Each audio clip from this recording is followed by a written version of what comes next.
What is going on, everyone? Turn the sound on. Touch.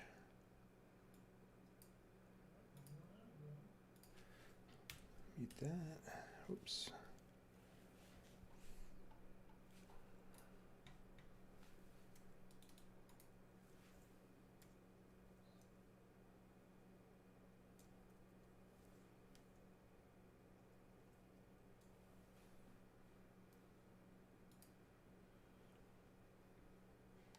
All right, just getting settled in. It's the first time streaming anything in a while. So I'm on a single monitor setup now, so I'm actually watching from another machine. So feel free to drop something in the chat. What's up, Stellar Elite? Yeah, just drop something in the chat if you guys run into any technical issues, anything like that. And we'll get them all sorted.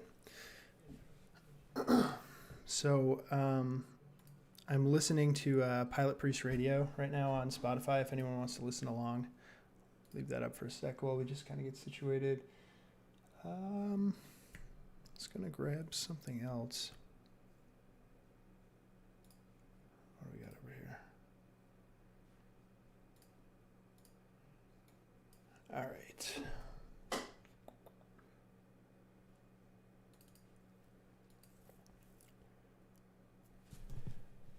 Oh yeah, Instagram. That's what I had to do.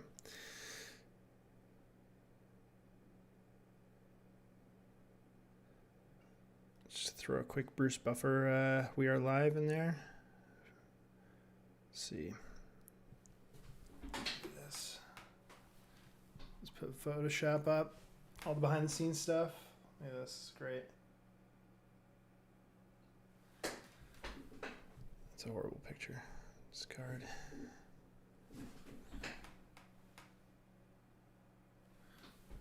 All right. Watching the sausage get made. Thanks for your patience. Hold on one sec.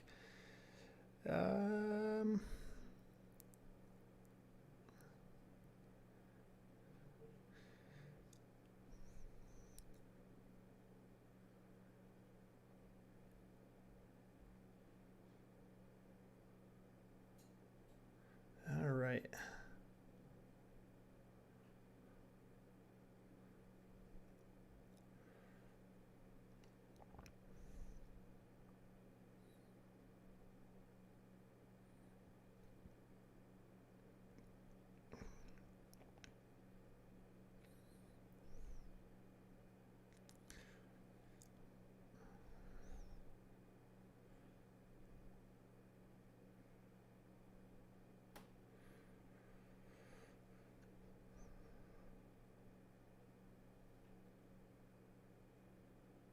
All right. Now let's do some actual work. All right. So what I am working on is this is actually, I'm going to be documenting this. It's mostly for me, but I'm happy to share. Sharing is caring. I'm documenting the process of making this short film. Also, it's going to be 100% CGI. I'm just coming off of Lights, Camera, Render, David Aryev's School of Motion class. I should look in the camera. Yeah, so the final assignment for that is a short film. Kind of in the assignments leading up to this, I've been kind of prepping assets for it because I had something in mind. I really like the assets and everything that came with the course, but in order to have this is echoing. I'm sorry, guys. There we go. Sorry about that. In order to have a standout from just stand out like portfolio wise for or anything really, just to share. I don't want to like build a reel or portfolio or anything like that is easy to like notice, like, oh, he did this and he followed this tutorial and that's where he got that idea or whatever. I like to as much as I can expand on like what a certain tutorial or course is teaching, and then like everyone probably should, is like kind of make it your own thing. So I've been prepping some assets for a while now, just in some of the course assignments for this. And let me see if I can pull these up real quick. Of course, my computer's gonna freeze. yeah, to prep for this like short film at the end of this. Um, in addition, Asteritis, is that, I don't know how to pronounce it. There's a Warhammer 40K short film it's like, I think it's done in Maya, where I'll be working in C4D. I think it was Maya and Redshift, and I'm in C4D and Octane. But either way, it was like a one person team, absolutely beautiful animation and rendering and everything. So that was actually released in 4 or 5 parts, and I think that's what I'm going to do with this. So that's what this kind of whole stream is today, is just kind of getting reference pulled. I have like a bunch of ideas floating around, so I just want to get them on, on paper, so to speak. And yeah, we'll see how this goes, and just kind of want to document the process as we go. So I'm going to stop looking down the barrel. Yes, this is my final project for LCR. Gotcha. And then I answered your question, then saw your ignore. Yeah, no worries, dude. That's the other thing. Is like, it's cool to, my day job, I work at an ad agency. So, it's nice to like work on some film projects, creative projects like this, where I could just kind of chill and talk. It'd be nice to kind of just like, talk, answer questions, stuff like that. So, yeah. And I'll try to do a good job of like actually looking over at the chat, because it's on my other screen here. So, all right. So right now I'm just pulling reference, but I am going to feed into my reference. I need to figure out the shortcuts for this on this machine, because I've only used this on Mac.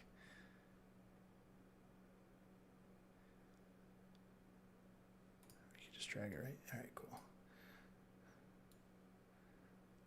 This also is my personal machine rather than my work PC, so my keyboard is like optimized for gaming and not working. So I'll probably, instead of hitting Command a lot, I'm going to be hitting Alt, because I have them flip-flopped, because you can't go prone in Call of Duty the correct way otherwise.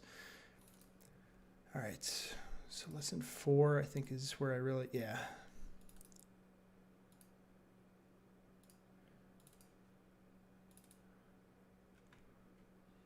All right, so lesson 3, this is really where I was like playing around with like some lighting, look and feel stuff.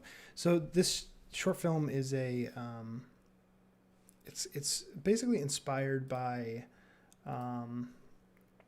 this, like, I don't know if it's famous, but it's like this Pac-Man drug t-shirt. Something like that. I don't know. That's where I remember originally seeing it.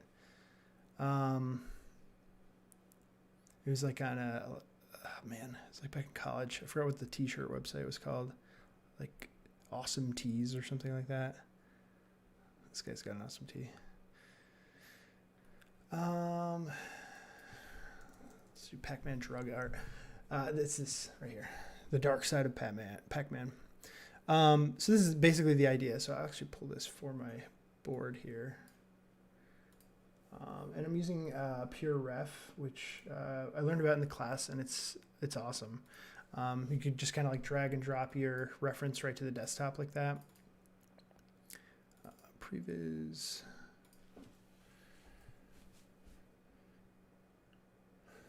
What's going on? Not responding. Explorer's not responding. That's cool.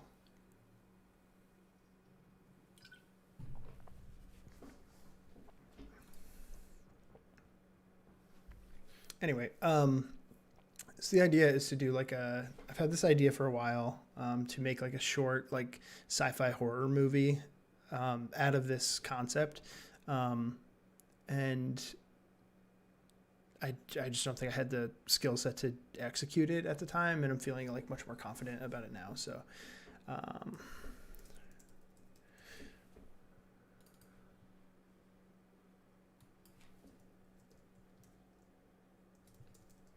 and so I'm labeling these as part 1, because I think and we'll get into this in a little bit. I think I'm going to break the story down into 4 parts, because right now I just have some like overall overall like reference and ideas. You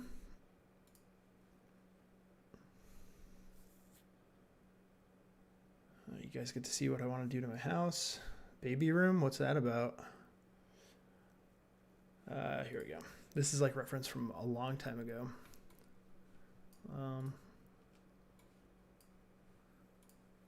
So let me just start dumping this into the board.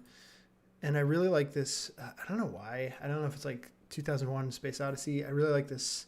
Well, this is from Moonraker, but I love this like 70s retro kind of astronaut. You know, it's like super. I actually have this poster in my office now because I pulled this reference like years ago, and then I liked that so much that I was like, oh, I'll just buy that. Yeah, you know, there's like so many renders that are just, you know, it's the famous astronaut type renders. I just like the older style spacesuit. I just think it looks cooler. So we'll dig into like actually pulling. Oh, look at that! There it is. So that's from back in the day. That's there. So we got to flesh this out. You'll see some like psychedelic shit in here. Some stuff like this. This will all. I kind of want him giving myself a little bit of a refresher as to what I was thinking of again back a while ago when I kind of started this. And then I gotta reference myself. Whoa. So yeah, that's, you know, for those of you who are watching or have followed along with Lights Camera Render, that's like what I was building with this is prepping this like file for this being my like Pac-Man dude. The main like I guess like Easter eggy kind of thing. I don't know what to call it. But the point of it is like the yellow helmet and like the big black visor is supposed to like represent Pac-Man. Like so basically if you think of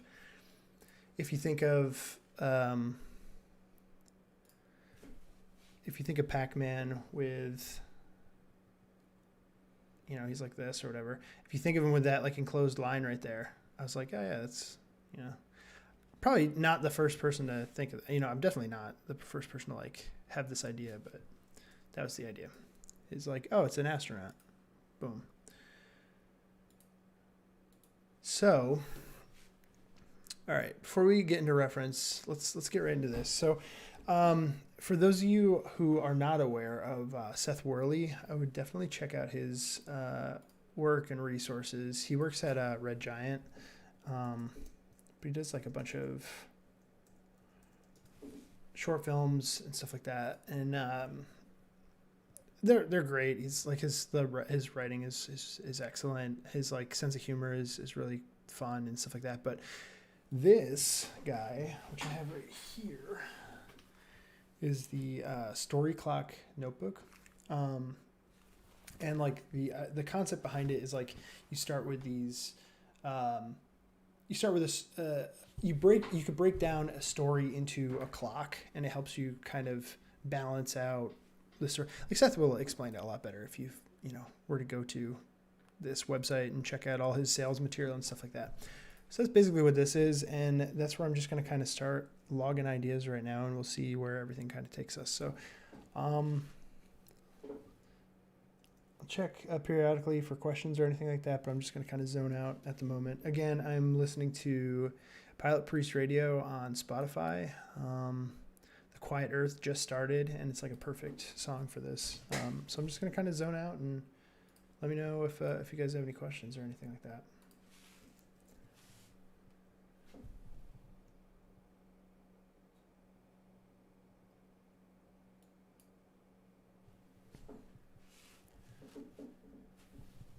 Check my little notes here that I scribbled down. Oops, it's working out. It's a to-do list. Okay. And these are my like little scribbles of like story plot points. So we'll start with those.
And another notebook with some sketches and frames too.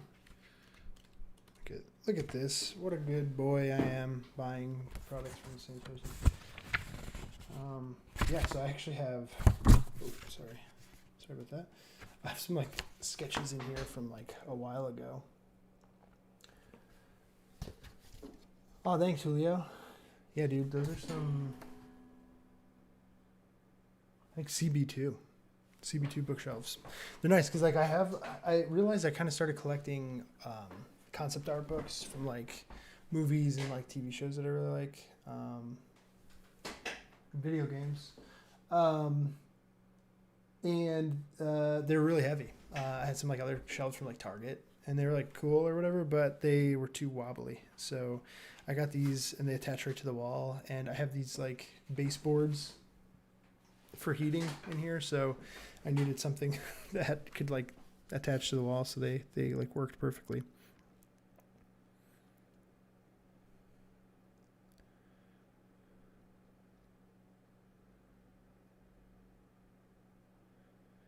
All right.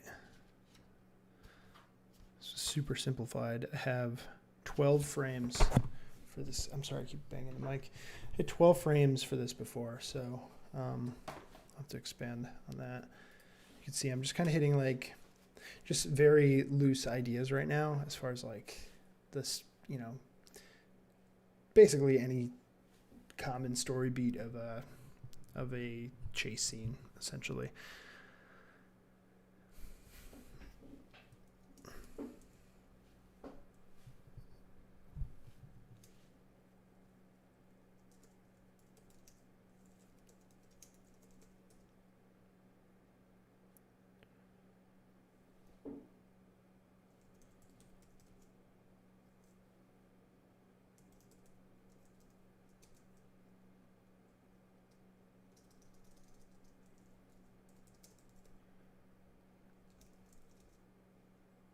What these are called. They actually have a name.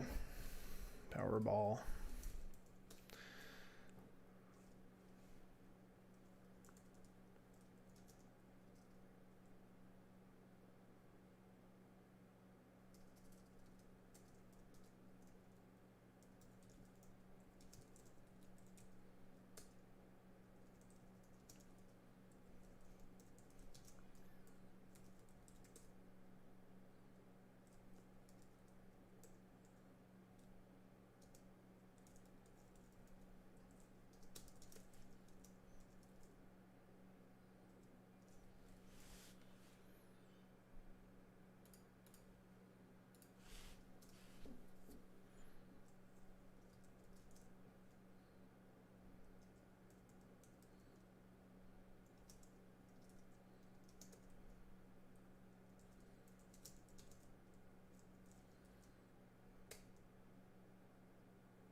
Now,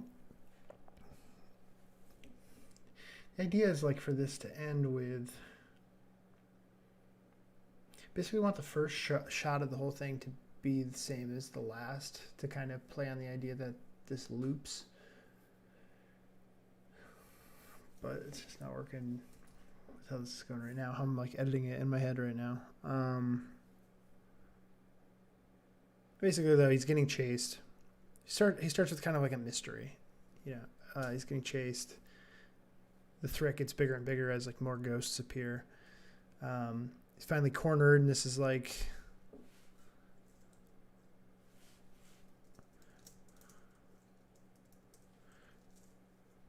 or his lowest point, I guess it would be. So his lowest point, he's cornered, and he sees like his like last hope is like this. It slinks by one ghost, and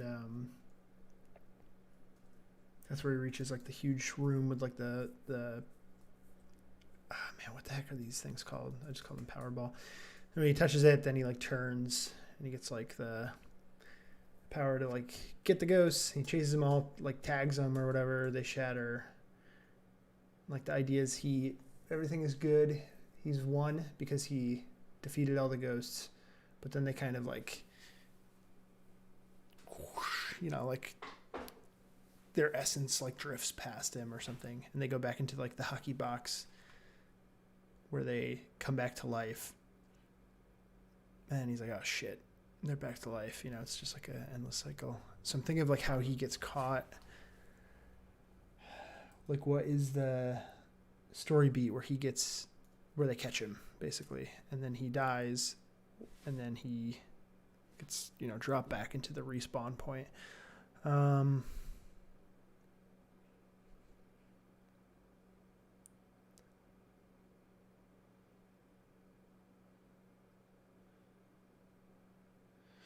Let's come back out.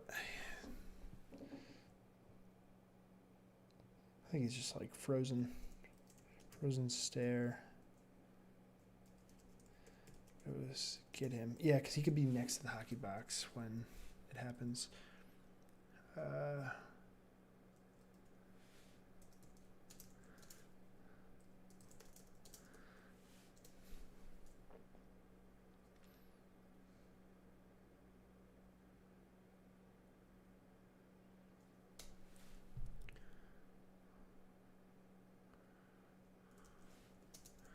Body drops. Wake up. All right, so that's the whole story.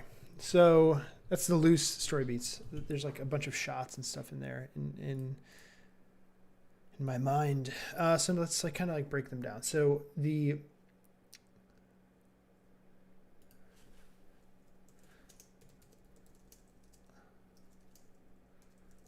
let's start this. Body slams on the ground. That's like what starts this whole story. So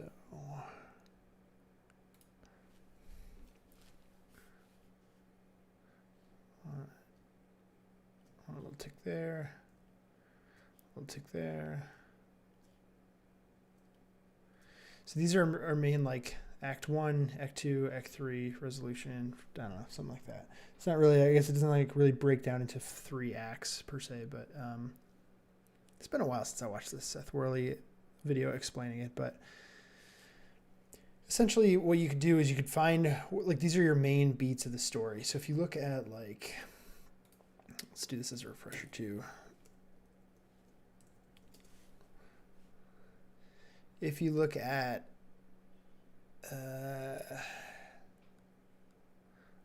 he does them for like, all right, so the Avengers. What's a movie I've seen a million times? I think he does a Back to the Future one.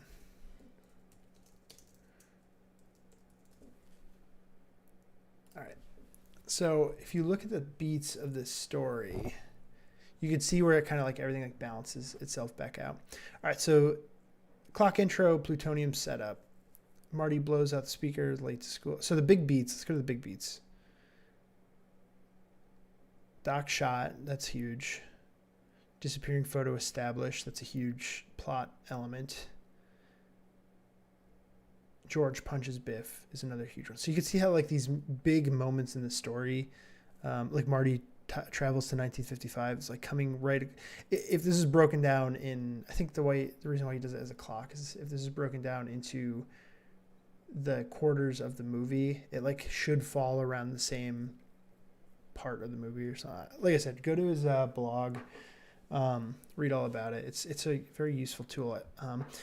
In that it helps you balance these things out, because you can see these like dotted lines. It's it's like setup payoff kind of things, and when you balance those across like in symmetrical form across the clock, one thing you set up earlier helps pay off later. And it helps you to like not like set something up here that pays off like over here in some like random spot of the story. You could see like the Save the Clock Tower flyer that Marty gets occur like from the beginning of the movie to that scene, to that part of the movie. It's roughly the same amount of time as the lightning bolt hitting the clock tower and the movie ending. So, so let's, for argument's sake, say that takes 10 minutes to get to that point in the movie. 10 minutes from the end of the movie is when Marty makes it back to the future with the lightning bolt. So it's like that pays off.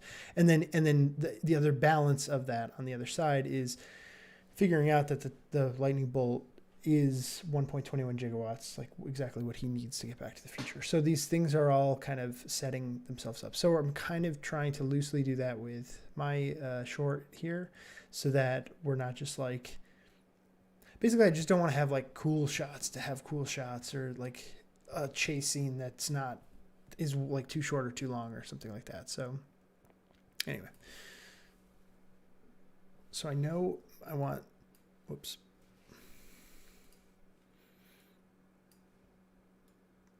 You know, some big beats of the story. Body slamming on the ground is how it's going to start, and whoops, this is where I'm running into keyboard issues because, oh man, see?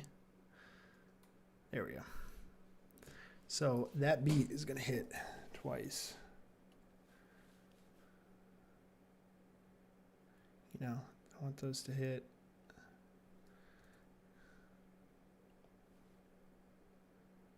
There, and come on.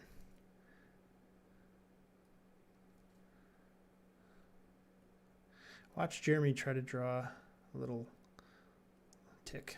Wonderful. All right, so that's going to happen here. It's also going to happen there. And those are so close to the beginning and the end because, I mean, those are the first and final shots of the thing. All right, next we need...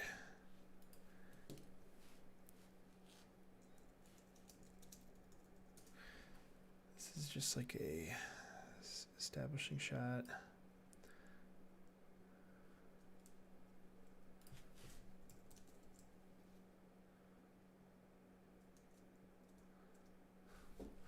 Break all these down. Wake up. Look around. You know, for other LCR people or any other artists using Mixamo to do their character animation, you know, you got to kind of break all these down because these are all going to be different shots probably, or at least like different data that you're going to have to pull together. All right, so halls everywhere.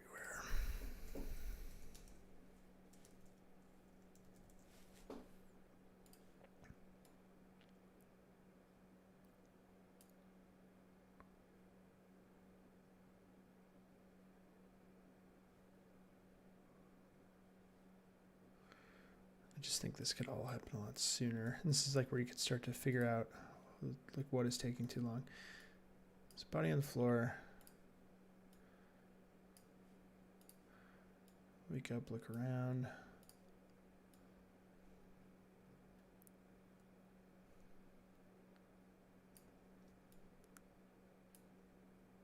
See, I think halls everywhere is just part of the look around. Because then it's like ghosts approaching. You want that pretty soon.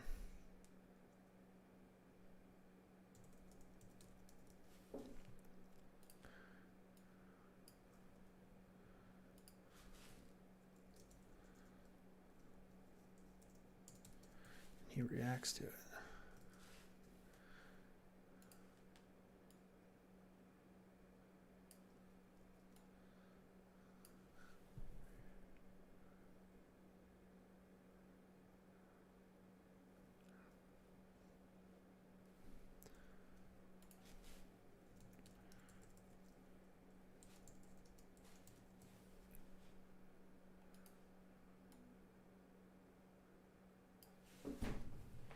I think he starts running,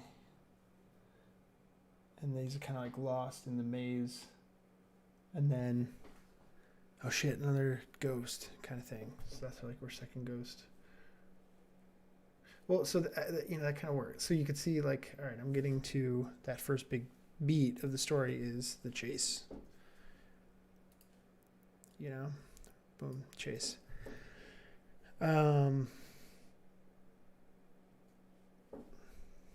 So second ghost. as he's running. Third ghost.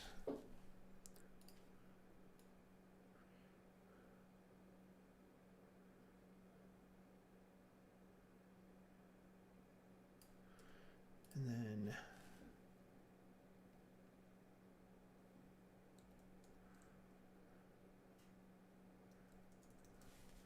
cornered would be the next big beat.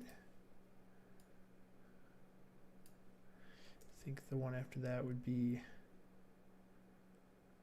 power up.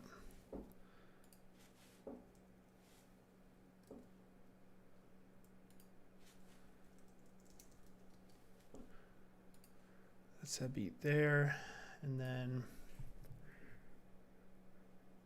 this like finale, there's a lot that happens in there.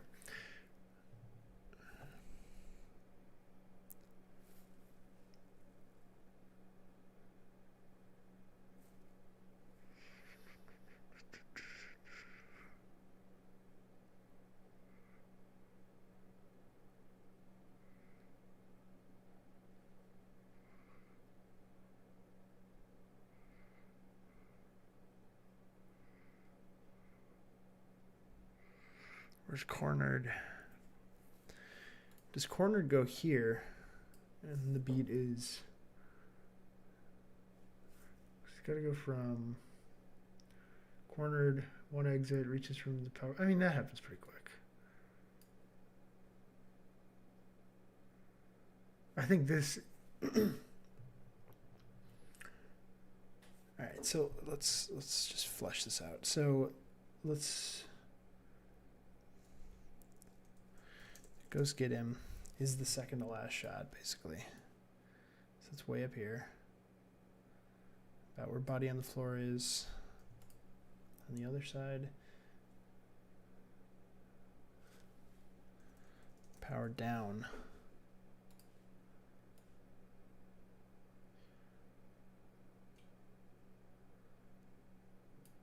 See, I don't think power up is the beat there. I think power up is, I think that beat is powered up, let's go. That's like his, like a real action shot. Chasing ghosts, tag ghosts. I think this is, he's won.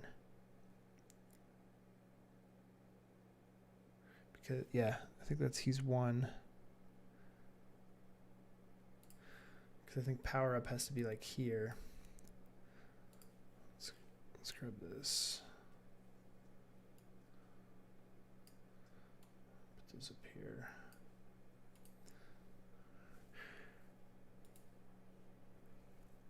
I think power up is here, so it kind of balances, you know, it's, I'm gonna set it up here and pay it off here to balance that power up, power down. So he's won. He's won is that main beat. It's like, I've won is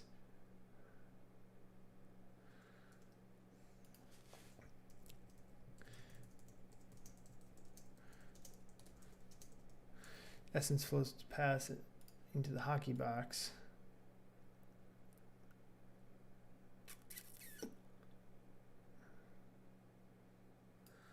Yep. Oops. Rematerialize. Let me specify that. Ghosts rematerialize.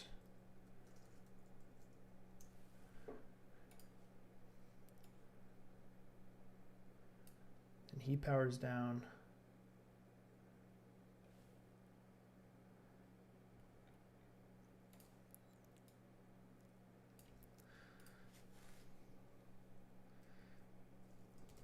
Hockey box opens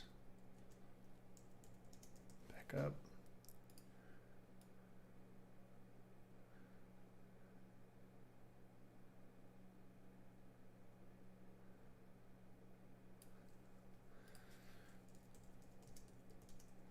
Goes come out. Ghost get him. Sure, power down. So cornered to power up, we need, So you can see there's a huge gap here. I mean, it's a chase scene. So you see like where like the establishing of the sequence of the whole film. I almost have like the whole sequence edited right there. Same with like how it's ending. It's like very one after the other, like at least mentally thought out, like how I'm visualizing it. And then the action stuff of him getting like in the actual chase scene. It's like he's running, then there's a second, and then there's a third. So there's definitely some work that needs to be done there to kind of fill that back in. All right, so cornered. Let's go from cornered to he's one, because this is a like I kind of have that visually mapped out as well. So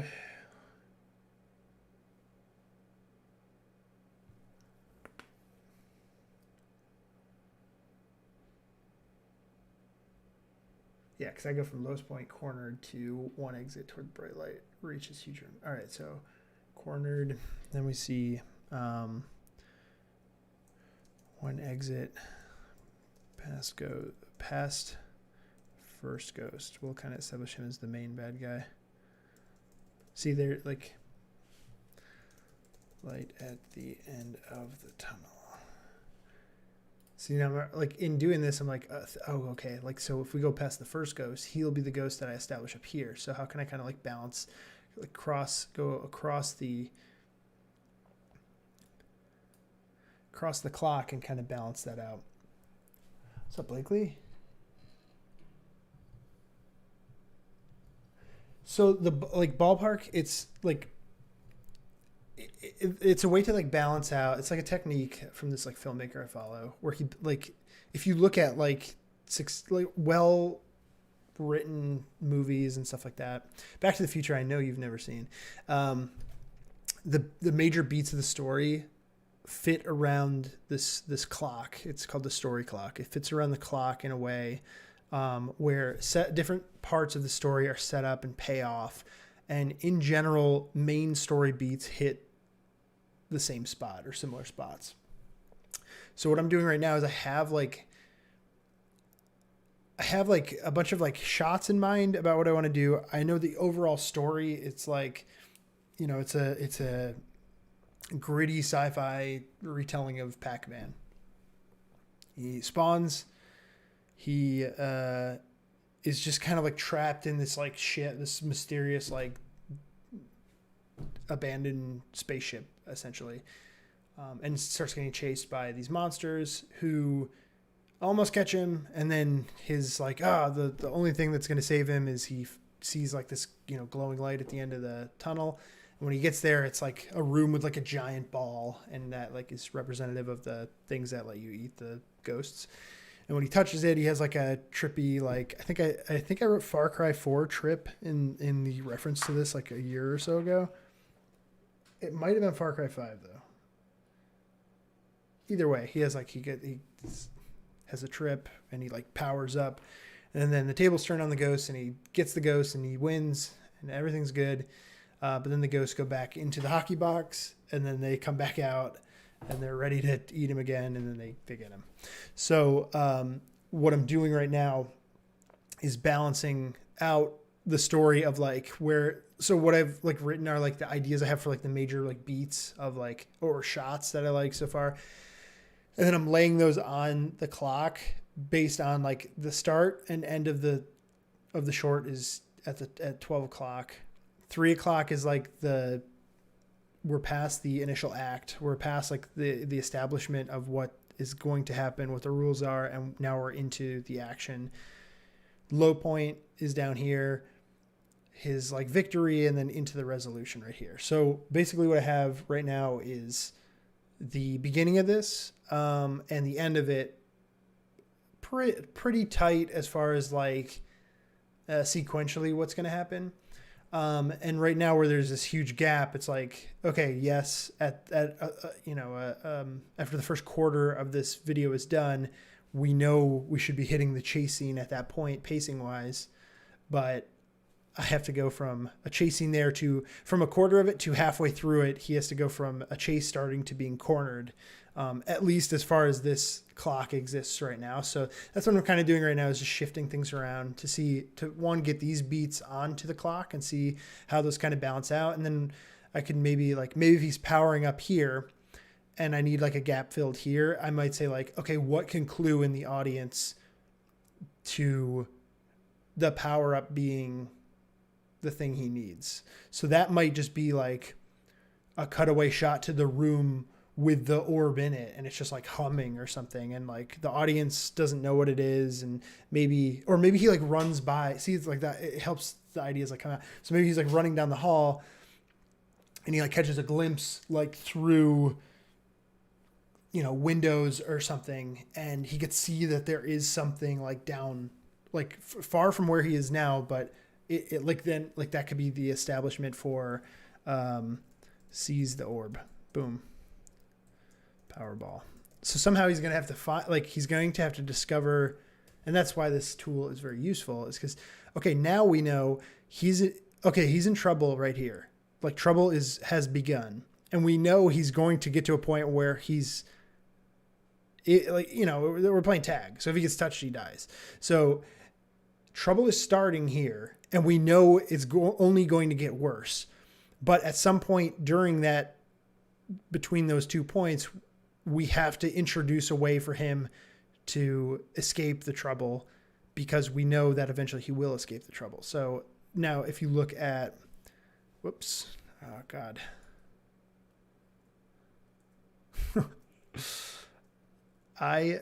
If I can't figure this out, we just have to watch this tilted now. There we go. So at this point, I use my tablet so rarely that I have to like relearn it every time. So like basically there's like a setup to payoff right here. And like right here, body slamming on the ground, that's like the loop point in the story. But it would be nice to set that up and like bounce it off of something like that. These are great lines. But that's the idea, is like there's different ways to balance out the story with other parts of the story. It's all about pacing. I think it's essentially that. I don't have an overall duration in mind. And it's totally different from like advertising. Like advertising, when we're doing advertising, a lot of it is just like based on the script. And so the beats come from, we're largely not handling the copy. So the beats are coming from the copy, and then we're playing with it from there.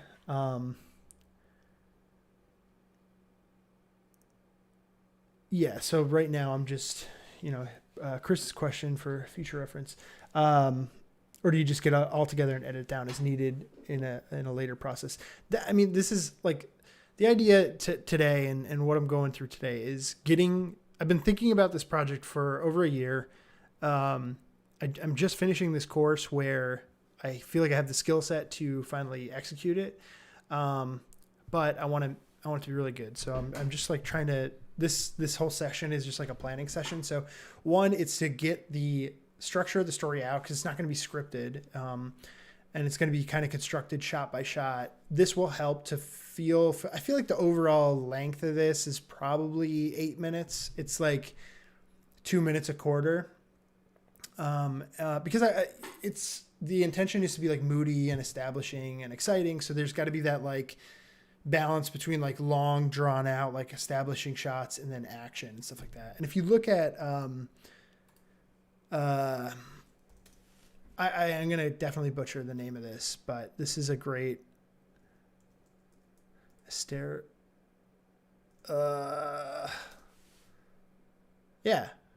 did it. Astartes. This is definitely going to be a huge inspiration for this. Because this is like another like one person CGI story, and it's so good. Like the animation stuff, but part 1 is 50 seconds long.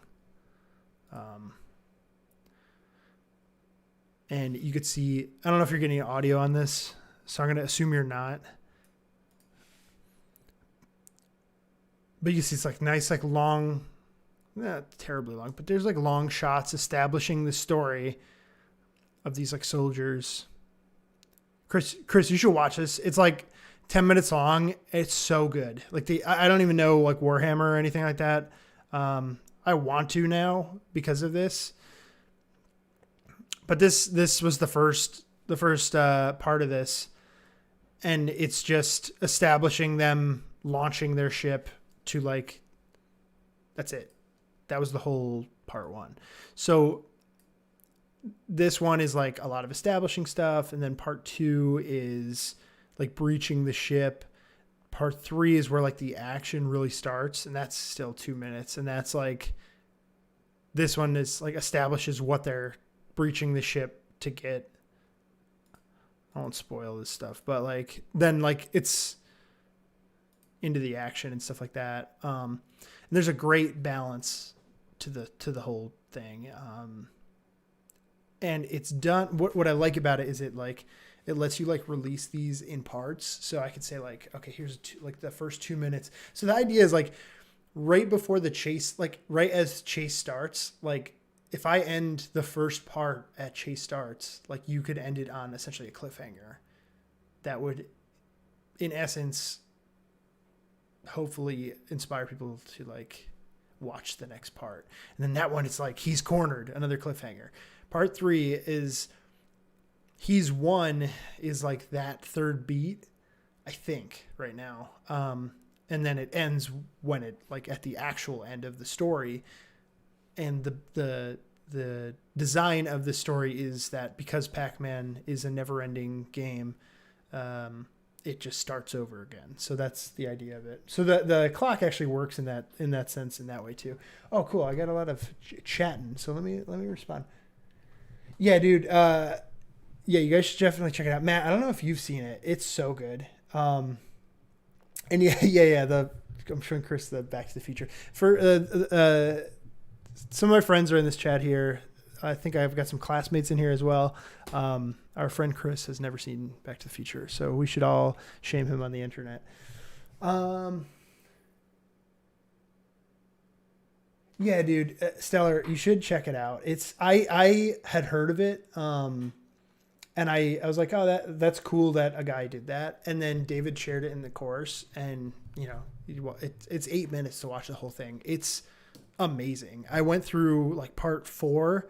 There's like a really good fight scene in part 4, and it's a 2 minute video, or it's like a 2 minute part. And I watched it on quarter speed just to like watch the animation, just to like get like, just to read the shot. Cause everything in it is so good that I'm like, what is he even doing? Like, all right. So now I'm getting all fired up.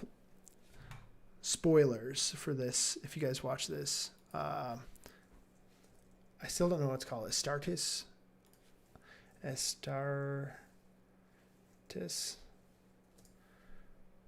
Yeah. So spoilers for Astartes, but they get in this really cool fight with these like guys, and there's like this.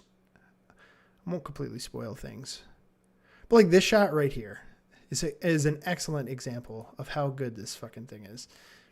So these guys are fighting him. Whoops. If you don't know, you could push period and comma on YouTube and go through frame by frame. So, so this shot right here. All right. So he's shooting. I'm jumping through this. Oh my God. This shot right here where he like telekinesis blasts these guys, and they like earlier in this sequence, they establish like what the style of that telekinesis looks like when it's coming from them. So you could tell this guy's about to get absolutely blasted. You can see his little eyeballs light up. It's like the detail on it is so good. Like his eyeballs light up with like the magic spell or whatever. Oops. And that's how you add a bunch of periods to a search. So anyway, let me go through this real quick because I don't want to spoil this shot right here. The way this like goes from that guy getting obliterated to revealing that this guy is about to rush them with a knife. I had to watch this like so many times just to see, because it happens so quickly, and I'm like, and you register it, but you're just like, what the fuck did they do? That was, and then just that little shing, and he just like kind of pulls the knife out. He doesn't even pull it out all the way. It's so good. And this guy's like stuck in a telekinesis thing.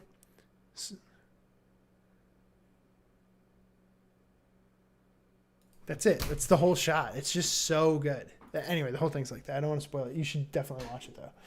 Oh, all right. Hey, Natasha.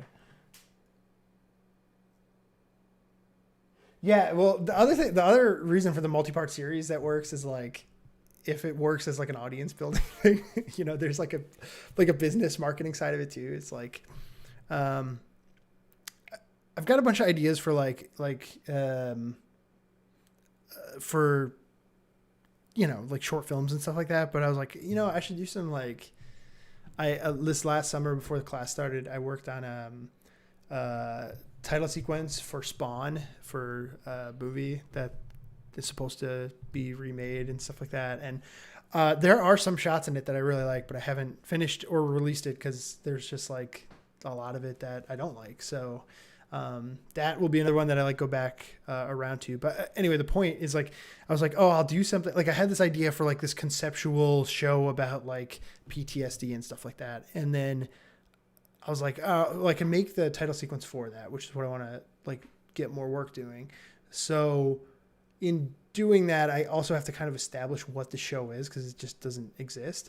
But then I was like, or I could do like spec work for a property that already exists as like a fan film. And then in doing that, like there's already a fan base that would buy into watching it. And that's where the idea of like the 4 parts kind of comes from too, where you're like, if I could separate these out into like 4 pieces, then from a marketing perspective, maybe people would be more engaged and want to watch it. So anyway.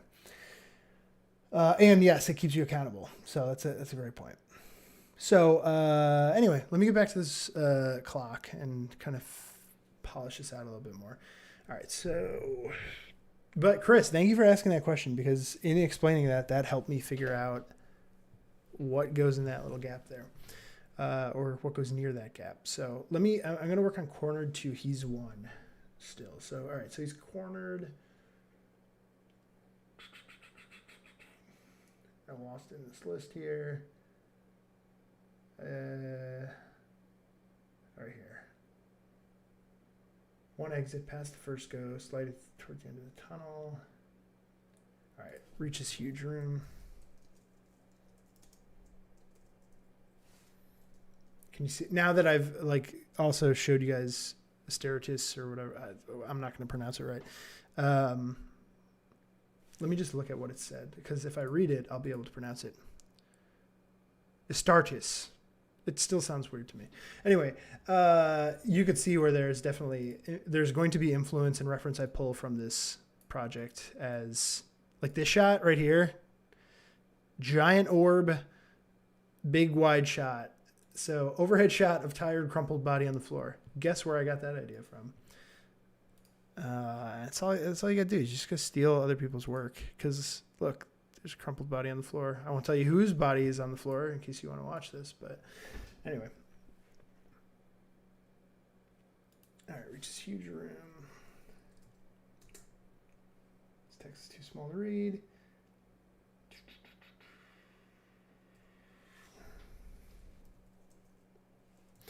Matt, if you're in here, what does Tim Rogers call the power-ups for Pac-Man? I was watching his review of it to get in the mindset for this.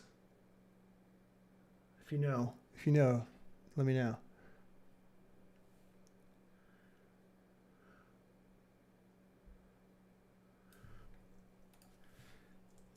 He's in awe. Not too long.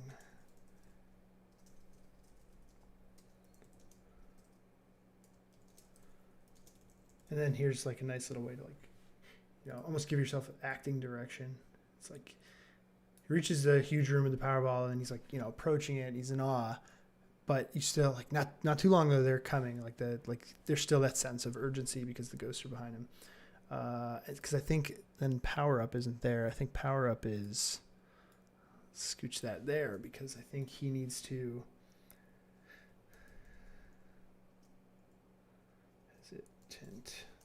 To touch it. It's like hesitant to touch it.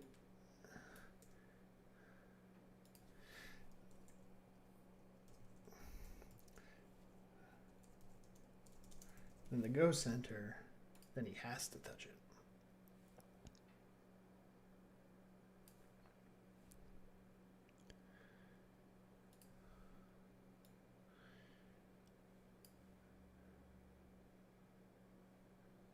That's like the let's go. I already have like that's the like hold on, that's his like turn to the camera, and it's like smashes in on his face, and it's all got to be like done with where his helmet is communicating. Yeah, from Pac-Man. Tim calls it something. Like they're actually called something. No. It's the blinking thing that lets you eat the ghosts. He calls them like God, what does he call them?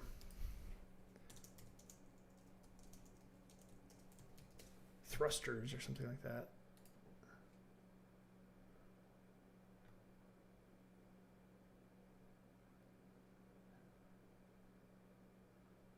They're not called power pellets, though. At least that's not what he calls them in Energizers. Energizers. That's like thruster. Anyway, Energizer. So that's what he powers up with. All right, so he powers up. Let's go.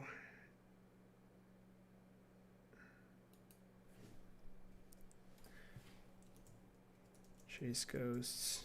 These will be quick tags. Tag, shatter, ghost, gorst.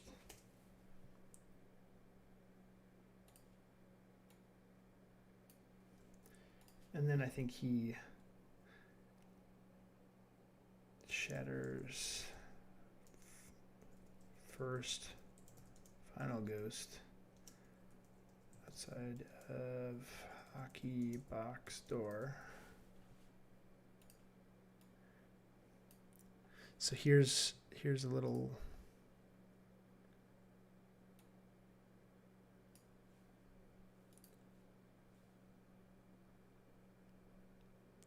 it's a mess. I've never done this in Photoshop. Power up.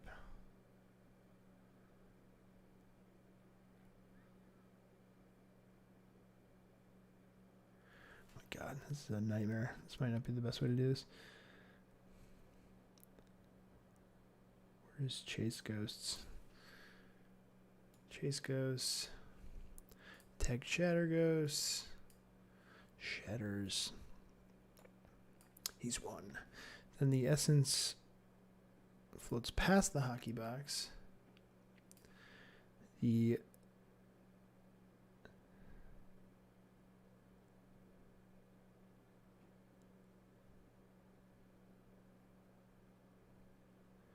ghosts rematerialize. This song is dope. What is this? Brain Jack. I wish you guys could hear this. So go to Spotify, listen to Brain Jack by Power Glove. Let's get me in the mode, in the Pac-Man mode. Hockey box opens back up. Ghosts come out. They get him.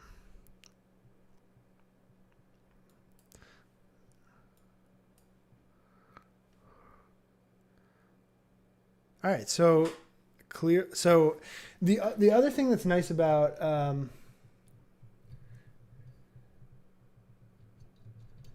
is that Tim Rogers quote.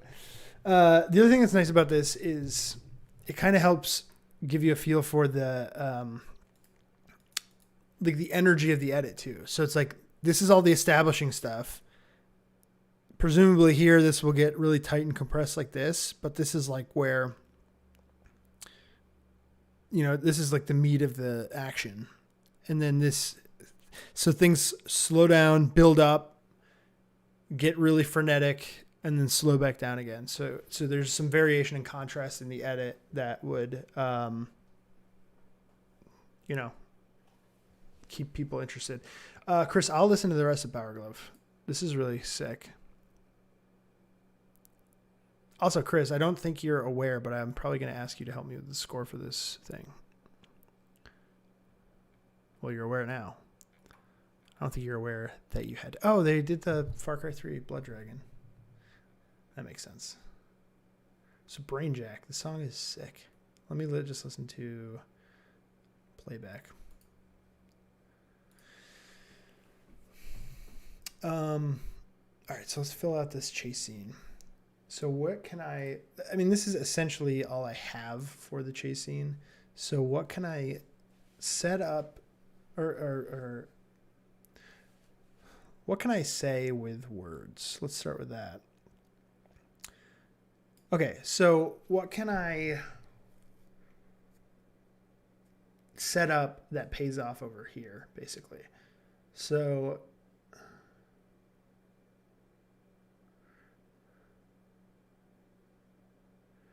in a way, this like, whoops, looks around, hauls everywhere. That can kind of relate to this. I don't know. It kind of ties to this, like shot wise. Look at those lines, beautiful. Oh God, it's horrible. Start new. You know, 'cause that's going to be a similar shot. The hall's everywhere. So is there a way right here where I could do something? Oh, this is good so far.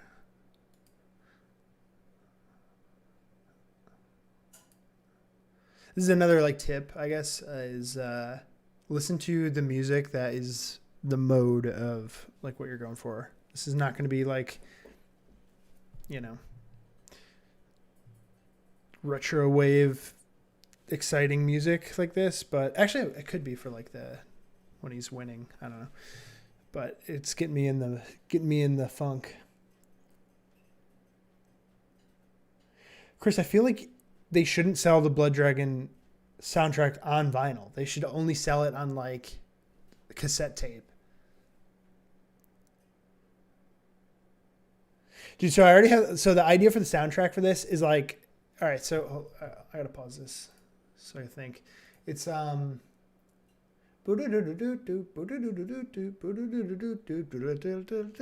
So my idea when he's like at some point in this, it's like a very slowed down like Marvel movie trailer version of an old classic kind of thing where it'd just be like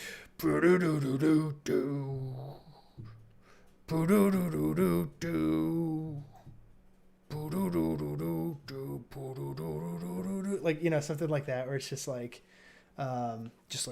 fucking super grungy. Same with like the what is there's like the little song that plays in between like levels, though I don't really like that much, so we could skip that. But then the other thing is like the super annoying siren sound that plays through the entire game, you know. So like the idea was like the like alarms almost like going off on the ship was like one thought, and like those could like play off of that. And then like the pellets on the floor, rather than actually like having pellets floating here, it would be like little lights built into like the floor tiles that like maybe have, it's like a running light that's like just kind of shoots like that. So it's like it's got the design language of Pac-Man while being realistic and gritty and Chris Nolan-y. So anyway, all right. So what can we do? So halls everywhere. So this is like a POV like hall shot. Let me put this music back on. Since floated past in the hockey box, he's also going to kind of, you know, we're going to get a shot of like these particles floating by. So what can we do in the chase scene before he's cornered?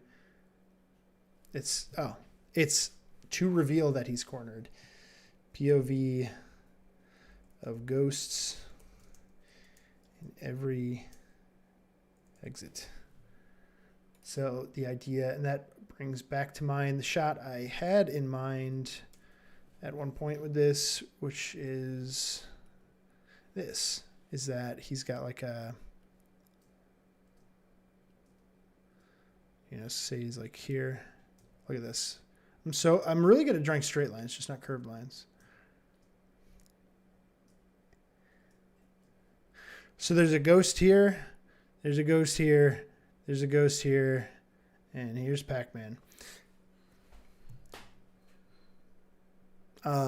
Obviously from like a cinematic point of view, not from an overhead point of view. But the idea is that like, so I can get the point of view of, you know, him looking this way, this way, this way, and saying like, oh, I'm screwed. And then we see the light at the end of the tunnel. That means this would be the first ghost because we're establishing him as the main bad guy. Look at what planning does. So anyway, that's, you know, where that could kind of balance out. And you could see how on my clock now, all of these, you know, we get roughly some sort of balance there. So, all right, what else could we do then? We could do discovered. So he's discovered by one ghost, so then he could discover the second ghost. Spots, second ghost coming around. And this is a very quick setup payoff kind of situation because this would be like right here, like that.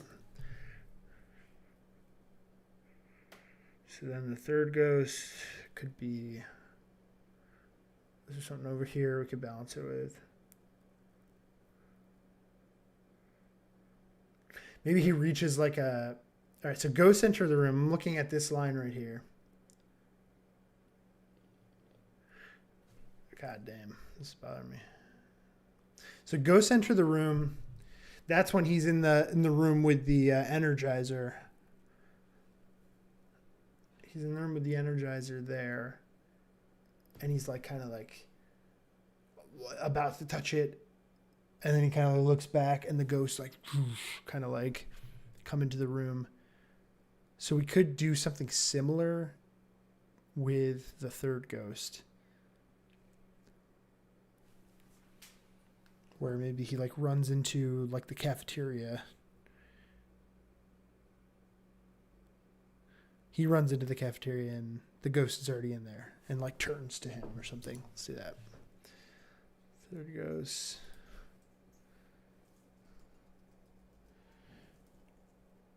Runs into room where he finds third ghost. And it's like, because it's like one giant chase scene at this point, it's like he's not really stopping for anything. It's just like, oh fuck, there's a ghost. Oh god, there's another one. So these are nice. Those pay off there. Amidst this is going to be, I think, a lot of detail shots, like feet on the floor, that kind of stuff, which I don't think is necessary to put in here. All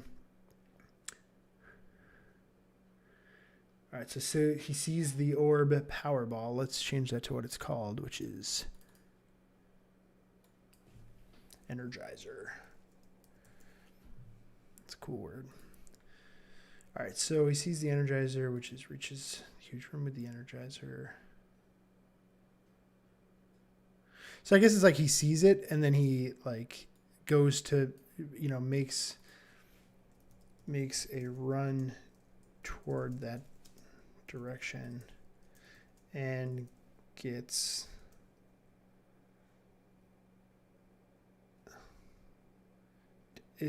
detoured a word? Whatever it is now. Gets detoured by ghost. So that's what kind of funnels him into this spot where he's like gets surrounded.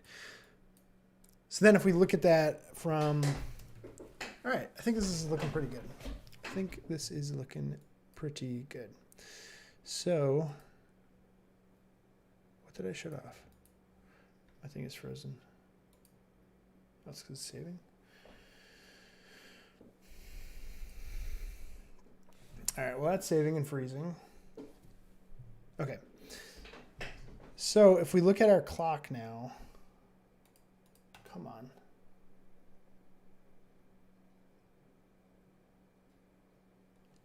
Is this stream related? It's Jeremy's computer related, that's for sure. All right, so let's put little ticks on our clock here. Let's just clean this up. All right, so body on the floor. There's a body on the floor. There's a body on the floor. Wow. All right. These lines. Look how good these are.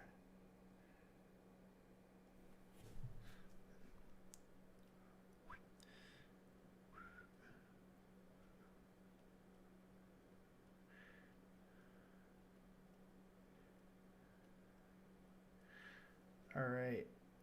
Oh my God, something's got to give. Whoa. Okay. That's a clock if I've ever seen one. So let's pause this. What we'll do now is save it again, freeze everything up. We will, let's just go over the story. And then we'll start pulling reference for like these shots and these. There was another idea I wanted in here though. Let me see if I can put this in first. It's that there'd be like a terminal throughout. And like at the terminal, you kind of like don't know what it is, like what it's for, until the end when he gets killed, his little life disappears. And then like, you know, he's got 2 lives left or whatever. So I do have to throw that in there. And I think that needs to be in there a few times. As like a mysterious establishing type of thing.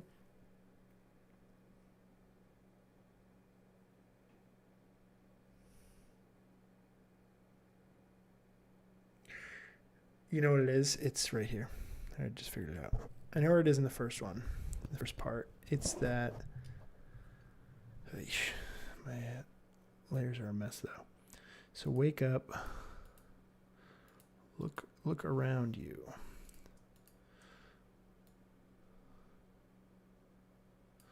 And then ghost approaching.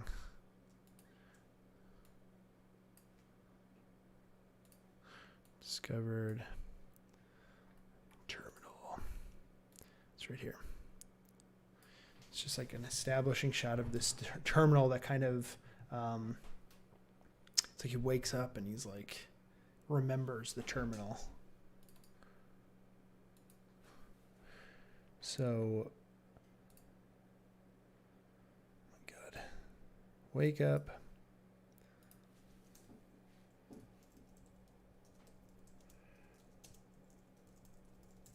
Remembers terminal. We just get a nice little shot of the terminal. That means we're also going to need terminal somewhere in the second part.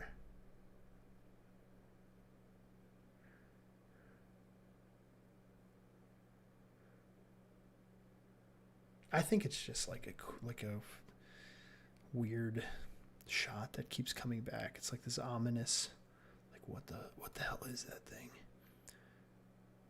I think the terminal is right here. Chase starts. So the terminal is the first shot of the second part. Oops. Am I done listening to this music? All right, I paused it. What am I doing? So terminal.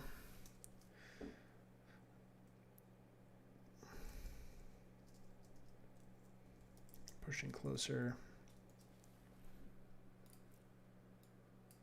Okay. That'll help fill that out too.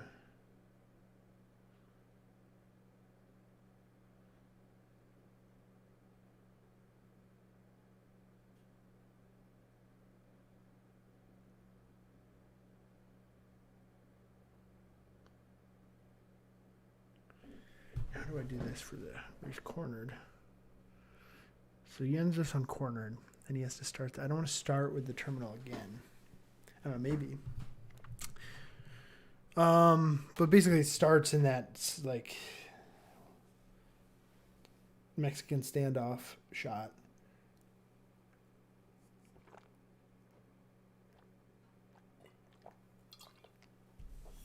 So how the heck can we do this? Because I want it to just kind of like it just starts. And he's back in, you know, he's still in that spot. and he's got to like zig past the ghost, and the ghost is like and just kind of zombies him and misses. And he's running toward the thing, and he's like, All right, so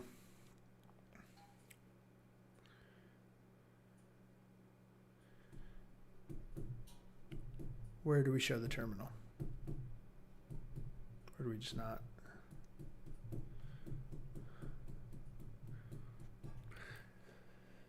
Because you should do essentially do a clock for each of these too. You could break it down even further. I'm not going to, but you could.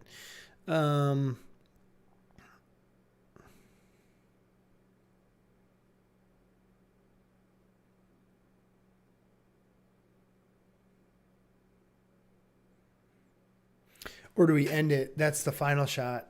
He's won, then it shows this mysterious terminal again. I'm just trying to think, because like once this is all done, once all 4 parts are done, I do want to release it as a complete. So it's got to work. It's got to work in parts, and it's got to work as a complete. So are we gonna like go back to this terminal 4 times? I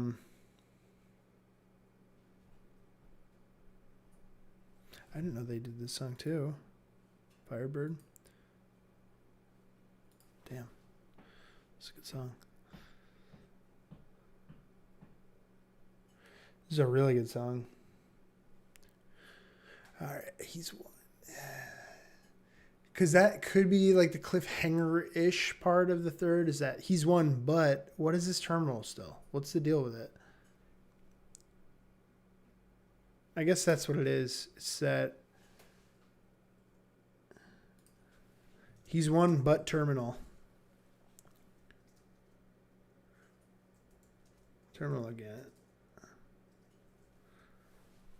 He's won, but he's terminal. He's terminally ill. I guess kind of he is. And then Ghost gets him. He screams, and then said that too. In space, no one can hear you scream. Screams.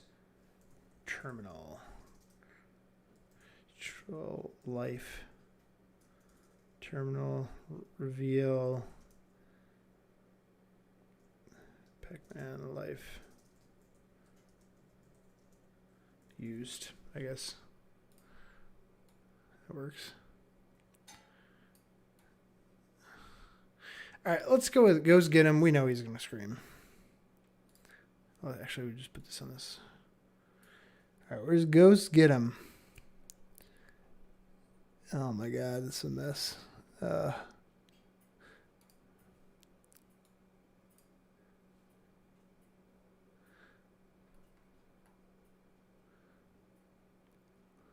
Body slamming, copy. There we go. All right, cool. Let's finish this up then. Let's add a little ticks here.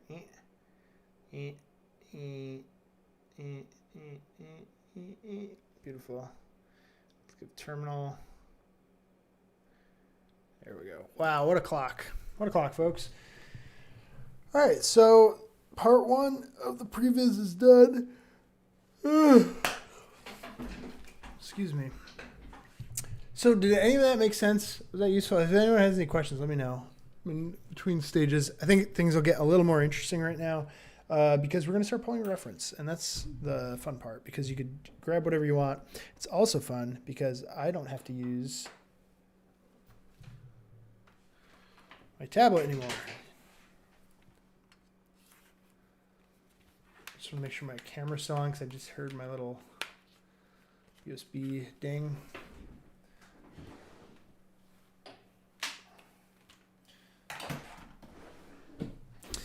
Okay. Can somebody in chat just let me know if you could still see me and hear me?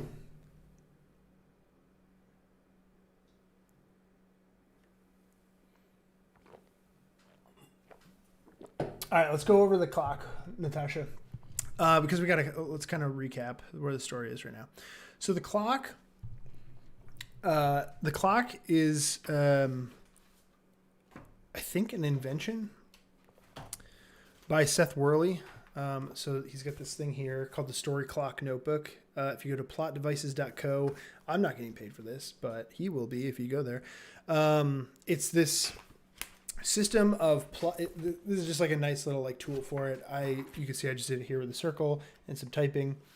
There's other like tools in here like title, ideas. Oh wow. February 4th, 2019 is when I made my first story clock for this thing. So that just shows you something, I guess. Anyway, and there's like a visual breakdown in the book itself. I don't know if that's in camera. Basically, like the idea of the clock is that it helps you to balance out the story. So if you go to plotdevices.co, there's here. We'll look at this. That's Seth Worley's. He works at he's a creative director at Red Giant. He does like nice shorts and stuff. They're very entertaining and well written. But he kind of like devised this. I think it was him devised this idea of breaking down a story or breaking down like a film or story or anything written into a clock, and it helps you to hit like the major beats of the story. Like start and end would be right here. This is roughly the end of the first act. Actually, this breaks it down here. So this just about here at like between 2 and 3 o'clock. That's where Act 1 would normally end. So like your normal world ends. Act 2 is your new world. That whole section here. Act 2 ends about right here, and then that's the beginning of Act 3 into the resolution. But what happens is like if you hit the major beats of a story they tend to fall on the same parts in well-written stories. So if you look at Back to the Future, if you're looking at 3 o'clock, 6 o'clock, 9 o'clock, Doc is shot, which is essentially the inciting incident that gets Marty to dive into the DeLorean and accidentally go back to 1955. The next big beat is the disappearing photo established. So that is Marty realizes that if he screws up the past, that he won't exist in the future. So that's a pretty major plot point. And then the other big beat at 9 o'clock is that George punches Biff, which is spoilers for any Blakeleys in the audience that haven't seen the movie. That's where Marty has taught his father to change as a person, but also has done it in a way that doesn't screw up the future. So in doing that, there's also these little, like, you see these like dotted lines, and this one's like very detailed, but all of these like little points are like are like setups and payoffs. So if like Marty blows out the speaker and is late to school, sets up the Twin Pines Mall and Doc with the DeLorean. I think because when he's going to school, he goes by the Twin Pines Mall. That's probably why that's like a setup payoff. And then Doc shot at Twin Pines, which is also coincides with the inciting incident. And then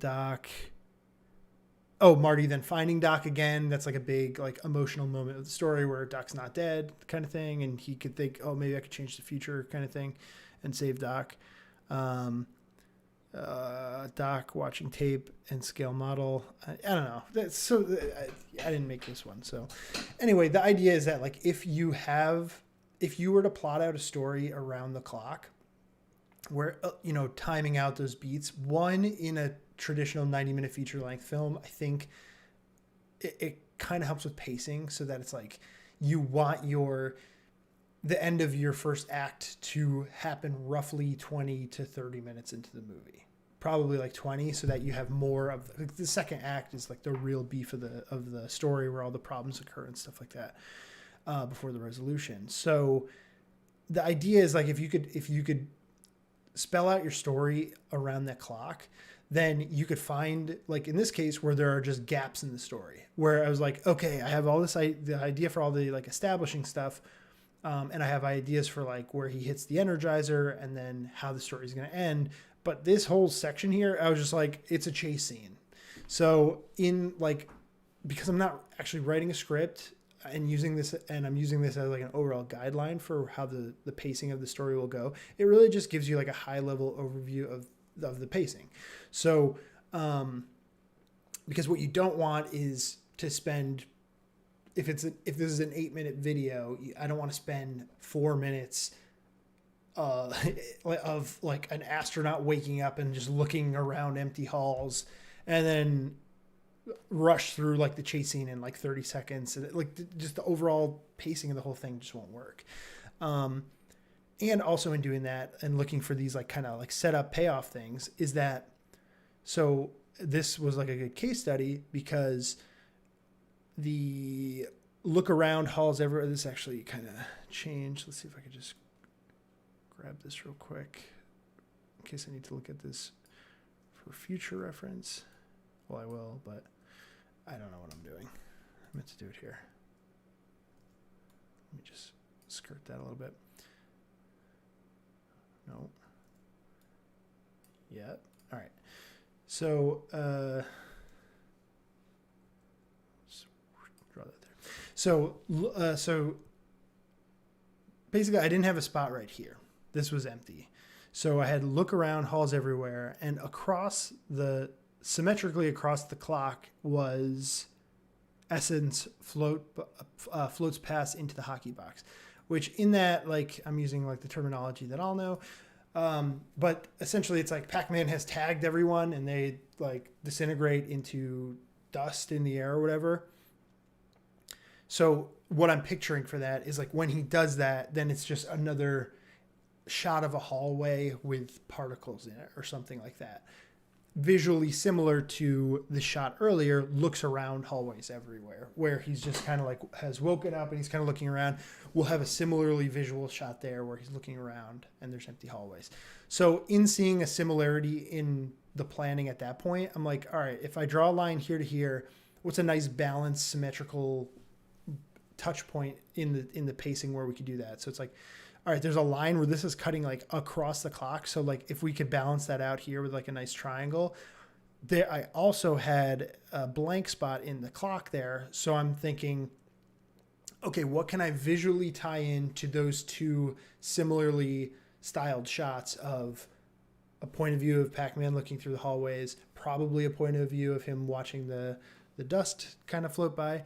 Okay, can I do a point of view shot of a hallway there too, like at this, where there was this blank spot, and that's where I wrote in point of view of ghosts in every exit, which for this part of the story is what I needed. I needed something to say the chase is about to end because he's caught. He's like reached a dead end. So I could do a point of view shot of him like ghost, ghost, ghost. Like he's just like, and that's what this little like heads up like overhead diagram is. It's like, you know, if I put my actor right here, my actors in all these quadrants, and I put my camera right here looking like he could just like kind of sweep that whole shot.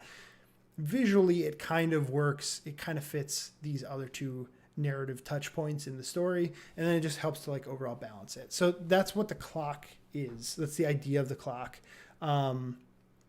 is that it helps to pace and then balance the story. And it just helps when you're like, when you just get like this idea out of nowhere and you're like, oh, that would be cool. That'd be cool if in a movie a guy does this thing and then this happens. Like maybe that's something that works in this particular short that you're working on or something like that. And so this exercise works in like jotting down all these like random thoughts that come to your mind and then finding like ways you could get those in there, get them to work, maybe they don't work.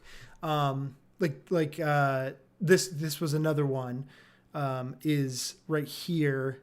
He entered, this line got kind of jumbled up, but right here we had like Pac-Man powers up when he gets the Energizer. So, and I had a blank spot over in the chase sequence. So like if I go across the clock in a smooth way, what can I do if the payoff is he's powering up from touching the Energizer? What can I do to set up the Energizer? I realized up until that point, there was nothing. It was just like this random room appears with a giant ball in it. So, okay, let's use that as a setup then, where he sees it over in this one, and that sets up and then pays off over there. So that's the use of the story clock. Yeah, dude, definitely check it out. I'm definitely not explaining it as articulately as the person who came up with it, but it's a really cool concept, and we'll see if it works. So I think this is my first time actually doing it. All right, so let's just go over this story real quick. Make sure. So starts off, it's just like a body slams on the floor. The sound of like a body just like hitting the ground. We open on this body on the floor. It's an astronaut. He wakes up and he's like kind of looking around, and he remembers this like shot of, and it cuts to this shot of this terminal. So then we get the shot of this terminal. Then he's like looking around. He's kind of like getting the grog out, looking around, and at the end of the hall, there's a glowing figure that looks like him but is not quite him, and it's coming toward him. It gets up to him, and he's like, "Holy shit, it's a ghost!" It does the ghost, and then that's it's that like horror. It's a ghost here, like the horror reveal shot that kind of gets the story going, and then the chase starts, and then that is the end of our first part. We cut back to the terminal again. It's just like this, like just one of those like ominous, like maybe it's just like the motherboard, like just the 808 kind of crunching sounds of like a computer processing as we're like getting closer to this terminal. We don't know what it is. And Pac-Man's running. He's like running down the hall. He ducks down a corner, and when he ducks down a corner, he sees another ghost coming around that corner. He's like, "Oh shit!" And so he like, go that way, and he like goes that way, and he's like running, and he like goes into a room, and he's like, oh, he looks around, and like inside the room there's another ghost, and he's a third one, and they'll all be like colored slightly differently. So he's running, and then oh shit, and he like goes and runs, and when he like goes, he sees through somehow. Maybe it's like through like windows in the walls or something like that. Or maybe it's like if he's on like a space station, it's that there's like tunnels.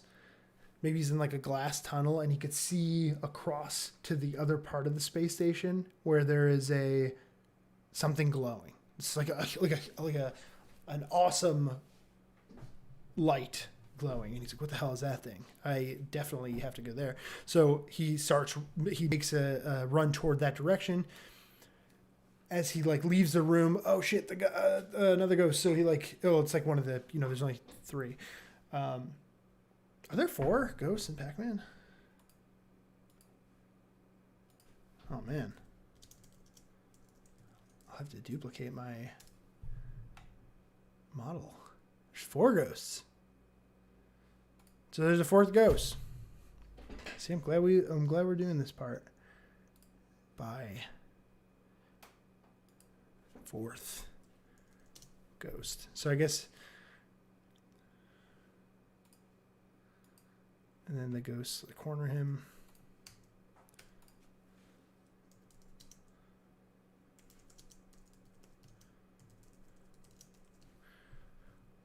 That's basically what happens here. And we'll just scribble that in right there, and we'll save that. So he gets surrounded by all the ghosts. Ghosts at every exit. He's completely surrounded by the ghosts. He's fucked. But then we cut to black. Cut to black here. Cut to black here. And we'll cut to black here. And we cut to black here. Those are big black screens with ominous sounds in the background. Yeah, that little legend. Big scribble means long, cut to black. Cool. So then we start back up, and and he like dodges past the ghost as they're like, and they're like trying to like grab at him. And he runs. He's like running down this hall toward. He sees like you could see like the light spilling from the room, all the way at the end of the hall. He gets to the end of the hall, and he comes into this huge room. Maybe like as he's running, he like knocks some shit down. So like to give. See, this is this is super helpful.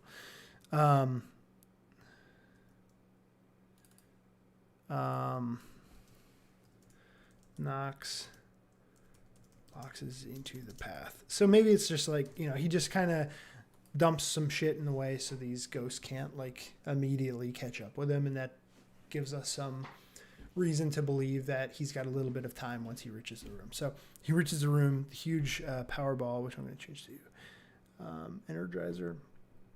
Doesn't matter. He's just kind of in awe of it, and this is like everything's kind of like slowed down, and he's just like, and he like wants to touch it, but he doesn't. And then the ghosts show as like, and like reveals the ghosts are there, and he's like, I fucking have to touch it now, and he touches it, and then there's this big like trippy like just hallucinogenic 2001 Space Odyssey kind of shooting past his helmet kind of thing. And he powers up, and then he's like sparkling or something with energy, and the ghosts all kind of like, oh shit, like they have that kind of reaction to it, and then he runs at the ghosts instead of away from them for the first time, and in doing so, like as he's like getting to them, like I don't want him to tag them, but like as he like approaches the ghosts, maybe like the energy like shoots off of them, and the ghosts like shatter and like disintegrate, but leaves like a smoky trail in the atmosphere or something like that. It just kind of floats there, and then he like gets them all, and by the time he gets to the last one is like up against this like big door. Oh man, that's how we do it. So it's up against this like big door, and then he gets him, and he like it shatters too, and like the smoke kind of like floats there, and he's kind of won. But then the smoke kind of like just like a heavy fog just kind of like falls and goes under the crack of the door into that room, and then he kind of like what, and past him come the other colored essences of the other ghosts, and they also like suck into that door, and then inside there maybe he just kind of like leans like past, or kind of like looks past, and like there's like just like a very opaque glass window that you can't really see what's happening in there, but there's like sparks and energy and stuff of like activity, and inside there it's these ghosts rematerializing back into like coming back into their like astronaut suit ghost forms. And then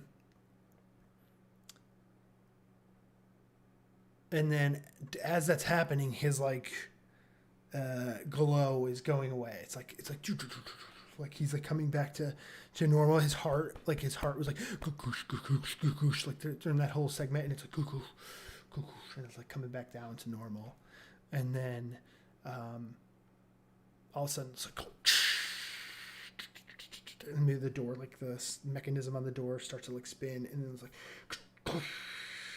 it kind of like vibrates and like slowly opens up, and like the volumetrics kind of like spill out from behind, and all four ghosts are just at the door. And then he's at this point is just like completely fucked. So he's like, he's got like no way to respond to it other than just stand there frozen.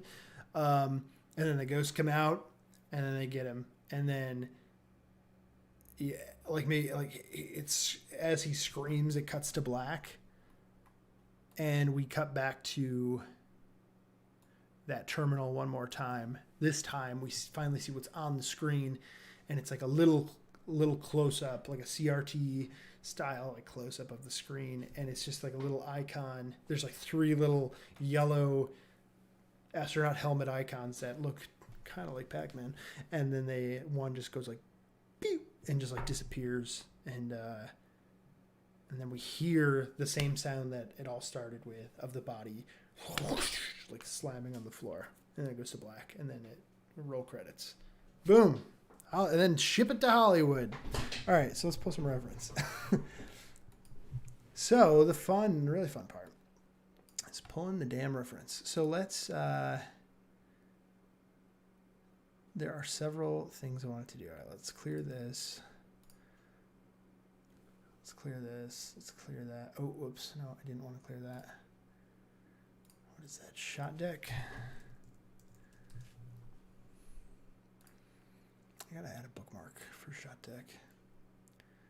Anyway.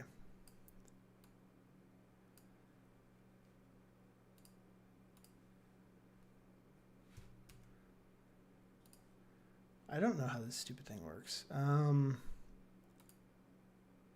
we go. Pac-Man reference. So I've already pulled some reference. And this is going to be like atmospheric stuff. I think for this I want to listen to, and you'll see this when I start playing a reference, Alien soundtrack. Even though this music is really good right now. This is the kind of feel that I'm going for. So now I'm just going to kind of like pull reference and compartmentalize it around different parts of the story. From like character design, I really don't need that anymore because I've created my guy. All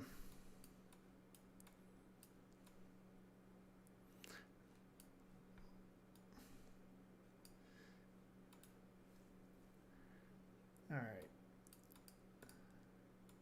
So at this point, I'm just going to start to compartmentalize things based on like what they go with. So this is like the ghost design stuff. Here's my Pac-Man design. So this is like character design up here. Character design reference.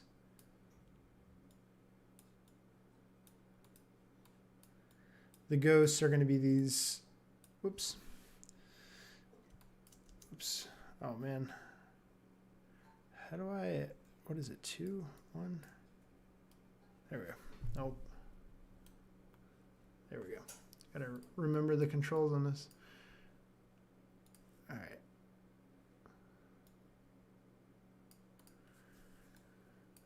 Okay. And some just basic environmental design stuff. And then we'll get into story beats.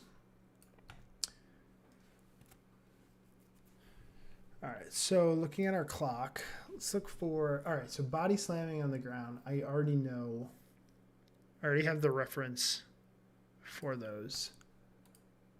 Actually, I have them on my phone, so I'll have to pull them again. But that is what it is. That's the body on the ground.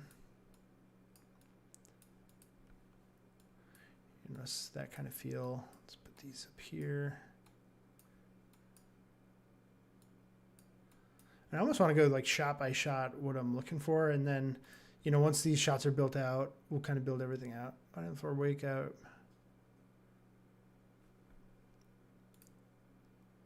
All right, let's look at my shot deck because I have a lot of stuff pulled in shot deck.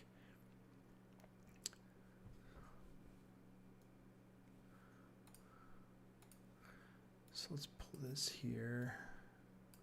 Oh no. I'm not gonna be able to pull this out.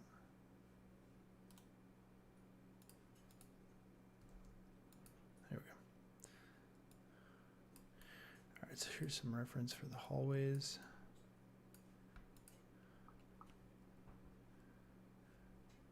And I've pulled a lot of reference already, but we'll also go, there's going to be shots I need, so we'll definitely go through and pull these. Like this. I think this is from, yeah, this is from Alien.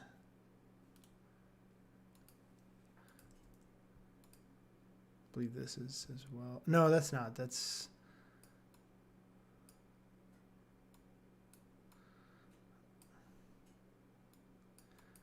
see what this is from so I can credit this as we go. This is Pandorum, which I never saw. Is Ben Foster in that? I was thinking about this movie the other day because I've never seen it, but I was watching something with Ben Foster. Anyway, this, I'll just pull this now. That's going to be our touching the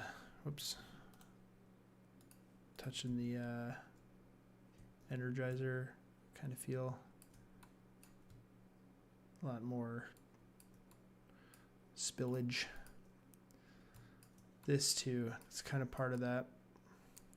All right.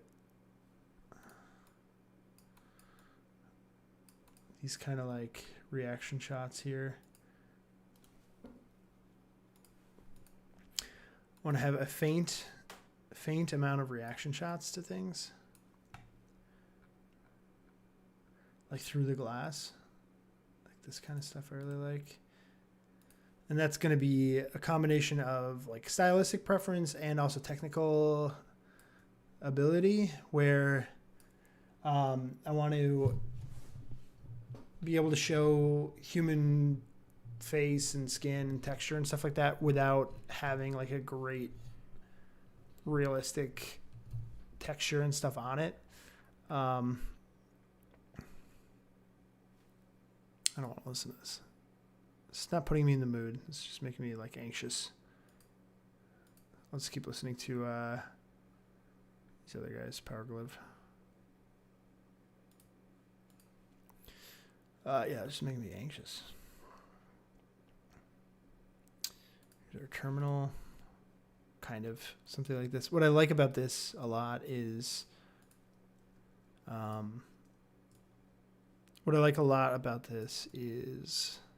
this. I like this cup. I like this ashtray. I like these keys. I like these lights. I like how old it looks because I still want to like tie it into like an 80s, 70s, 80s aesthetic kind of thing, like to pay homage to, the game. This was some reference for the trippy scene. I love these buttons. These buttons are amazing. So let's put that with our terminal.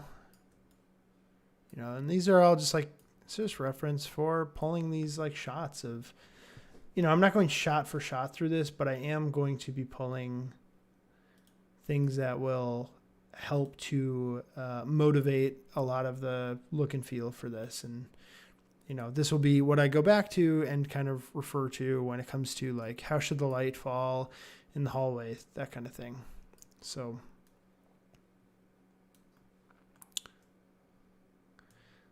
that's what I'm doing here.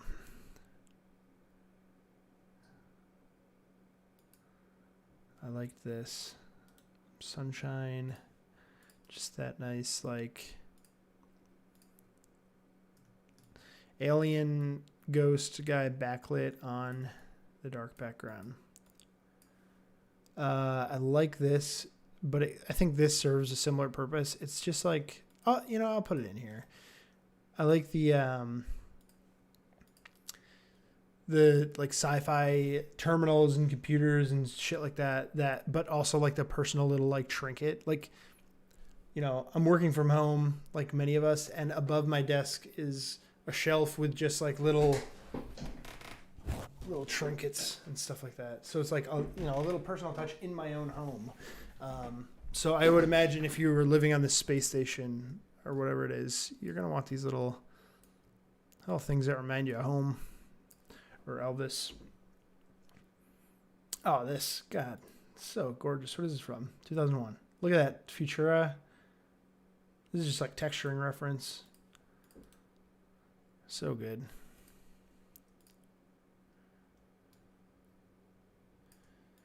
I don't even know where to put this right now. Let's go with, we'll just keep it up here with the tunnels, I guess. Just for like overall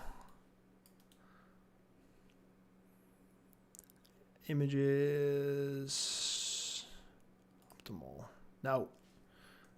I don't like when it optimally arranges stuff. Images.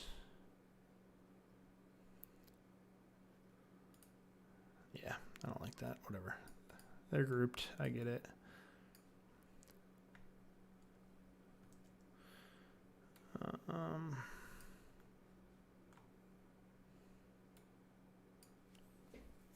Let's save that.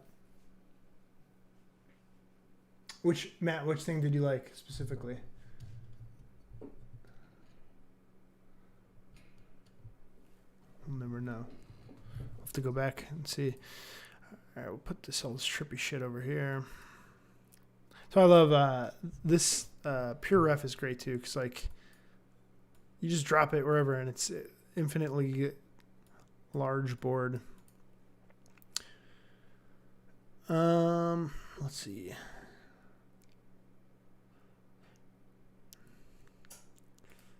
I think this for just kind of the room with the Energizer in it, not only for like the intricate details that are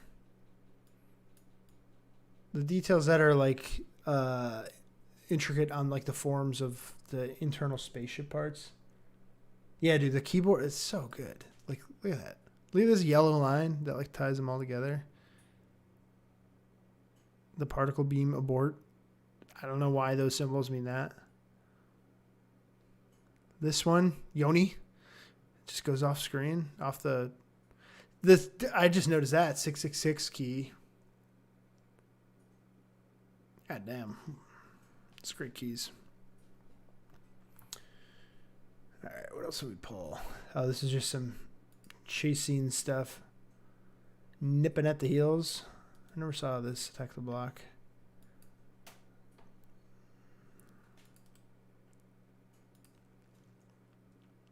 Funny, John Boyega runs in a lot of movies from bad guys.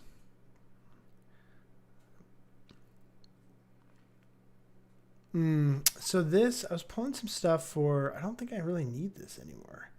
Now that, because I was going to have them more like stealthy. Actually, I think this kind of works for this look around kind of section, where this idea of like being hidden behind something is nice. Really nice looking. To give that feeling of stealth. Put it up here. All these, like where stuff is cut off like that.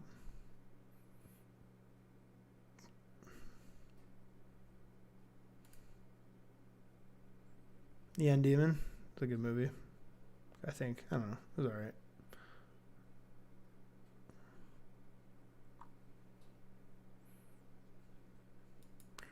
I don't know why I pulled this.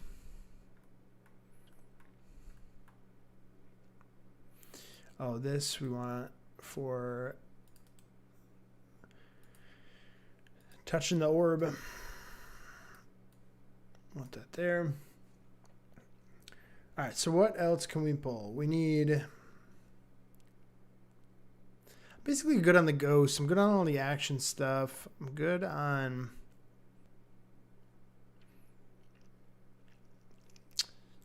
I'm good with the guy. We need some like particle looks. We need. There's some other stuff I pulled from Asterities. Let's see what they were.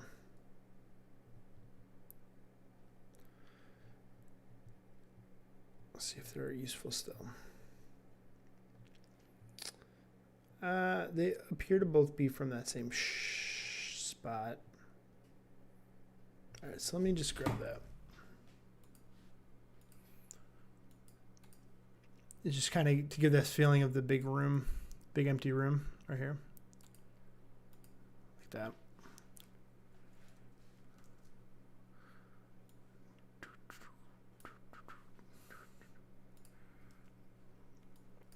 It's more, this is more that like orb room kind of feel.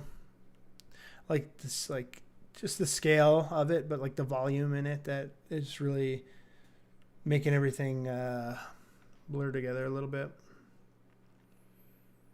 All right, so what else do we need? We need some Oh, the hockey box. I know exactly where to go for that. And this is where you just start to cannibalize the people that inspire you. It's great. Just got to change it and then give credit.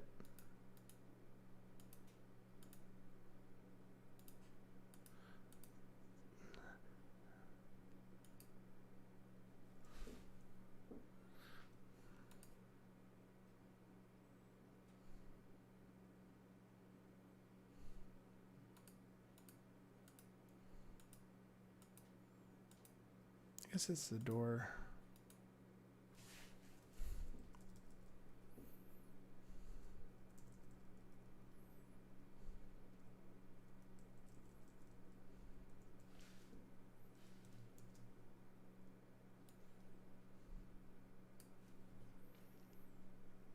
I mean, the door is not going to look like this, but this is like the feeling that this evokes in Awaken Akira is basically what I'm going for. So what I want is some ghosts, and let's go to art list. No. What the hell am I going to? Art station. Whoops. All right. Sci-fi monster. Let's see if we can get something that's like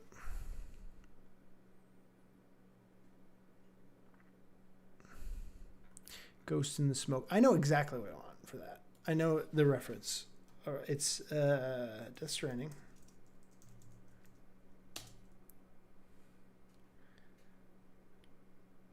What the hell's his name? Matt, what's his name? Mads Mikkelsen. Unger. Clifford Unger. It's essentially this shot. It's this. Boom. Except this one. Except a better quality one. It's this shot right here. It's this. It is this one. No, it's this one.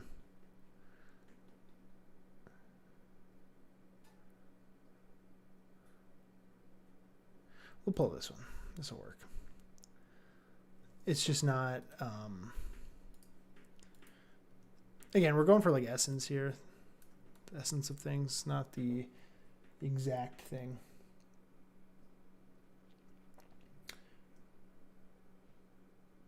Yeah, it's also that's why it's cool to have like art books and shit because I have the Death Stranding book up there.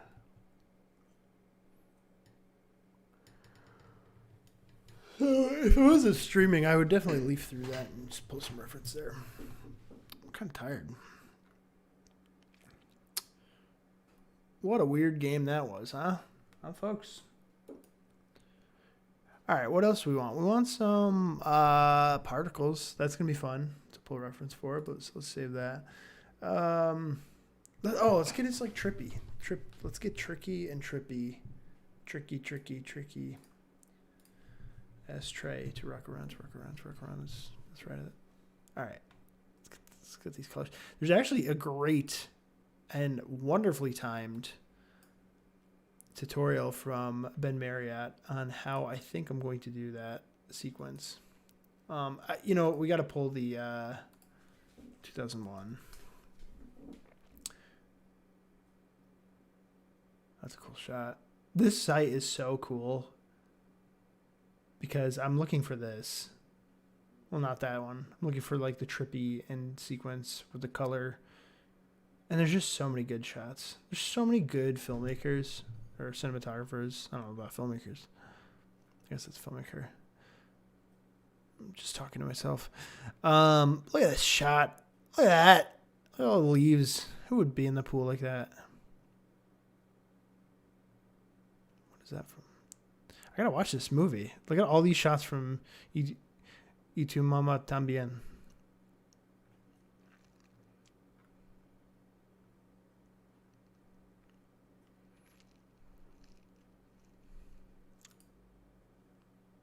Oh, actually, I got to figure out how this search works in this. So I want 2001, but I want to go, bam. All right. I got to watch this movie again. I haven't seen this forever. This shot, by the way.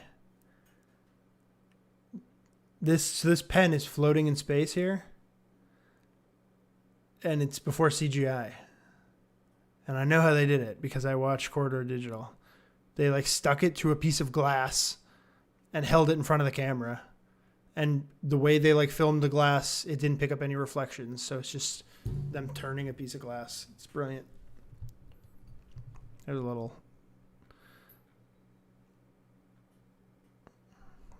factoid for you. Come on, just give me the damn end sequence. There we go. The horror. That's what I want.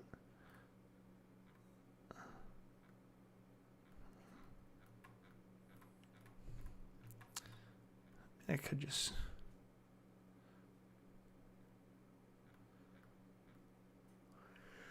All right, let's just search. Excuse me. Whew. Let's search 2001 trippy scene. There we go.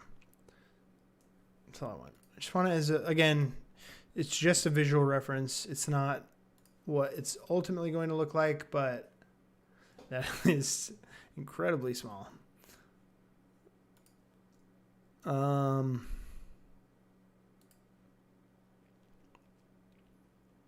pin it to the board. Yeah, it's definitely on my bedroom board.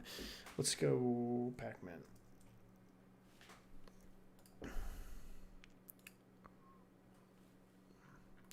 Ugh, what are you doing to me? I just want the image. There we go. Cool.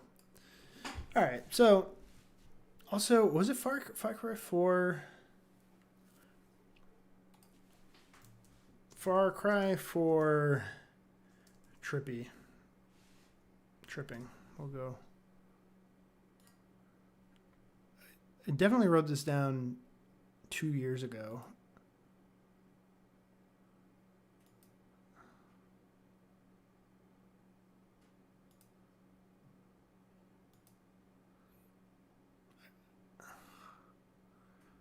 I guess this is what I was going for. It's fine. It's fine. I don't need it now.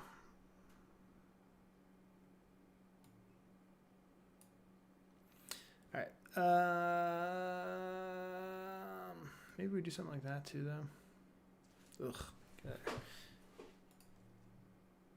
What is this?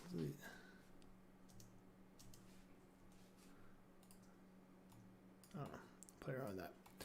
All right, so there's the trippy stuff. Let's do Pinterest. We'll go to X particles, of course. We'll look at some cool particles. Yeah, I feel like 5 has better drug trips reference. But when I originally wrote the first like plan for this, it was 2019. It must have been 5 because 5 just came out. I don't know. What do I know? I don't know anything. Look at all the projects that I've started and not done anything with. Oh my God. Sorry.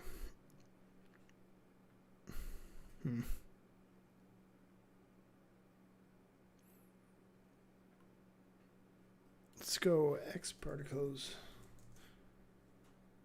Smoke.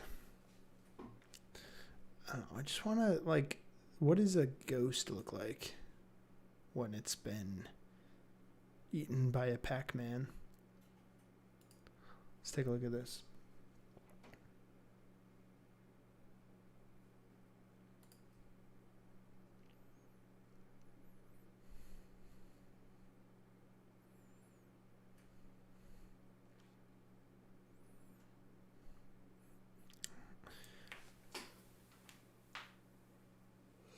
Do I have to learn Houdini to do this now?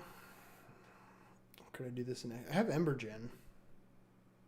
So yeah, maybe it's a smoke thing. I don't know. I don't know. That's the point of pulling reference, kind of. It's like, what looks cool? What's going to influence you?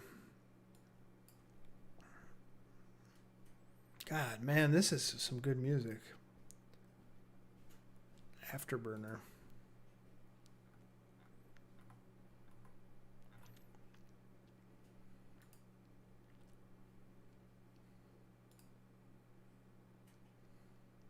That's really cool. Fume Effects is sick.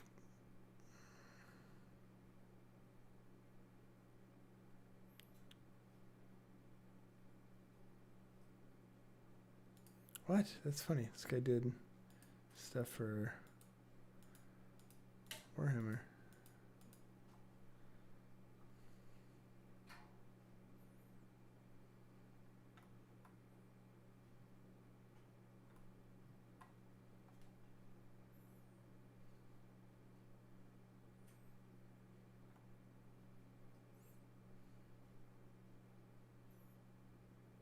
All right, let's look at the X particles for some reference.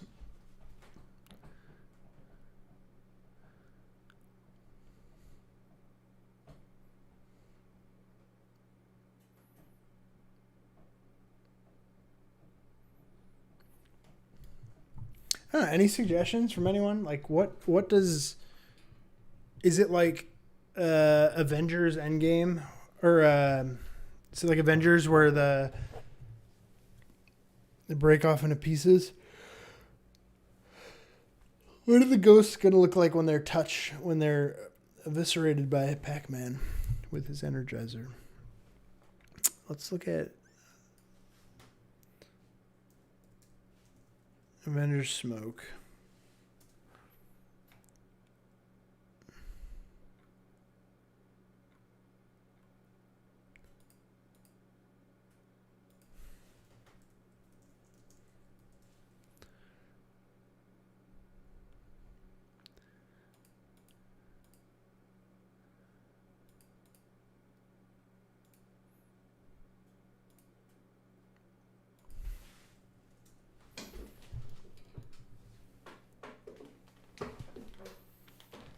Right. So like that. Let me pull some of them. That's a good idea. So Lord of the Rings, Ghosts, Army, right? Yeah, they look super sick. Oh, I haven't watched Return of the King in a while. I watched the first two last year. Is this where he like annihilates them with the ghosts?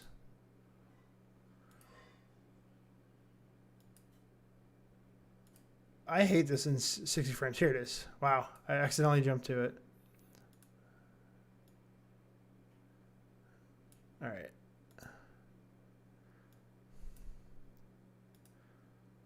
I don't believe that this is high def, and it's not. All right. HD. Can we get this? That's barely HD. What are you talking about, YouTuber? What do I need? There we go. All right, so there's some ghosts. That's kind of like the sense of it. Let me look at some Ghostbusters stuff. It's got like this particle effect around them, but like when they actually get eradicated, let's go. It's not Endgame. Infinity War.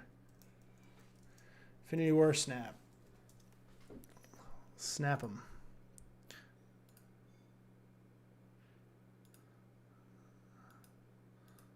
Spoilers. Spoilers for 2018.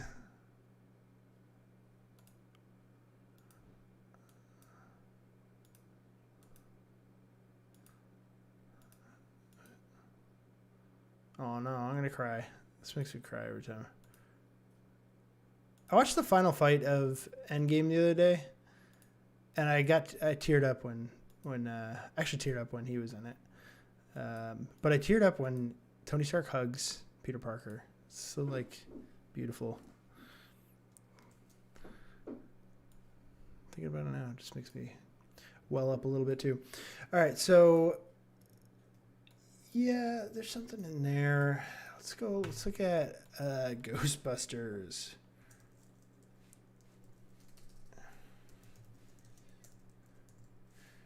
Especially because I want it to kind of still feel old, not like X Particle Z. Get her, Chris. You gotta watch Ghostbusters if you haven't.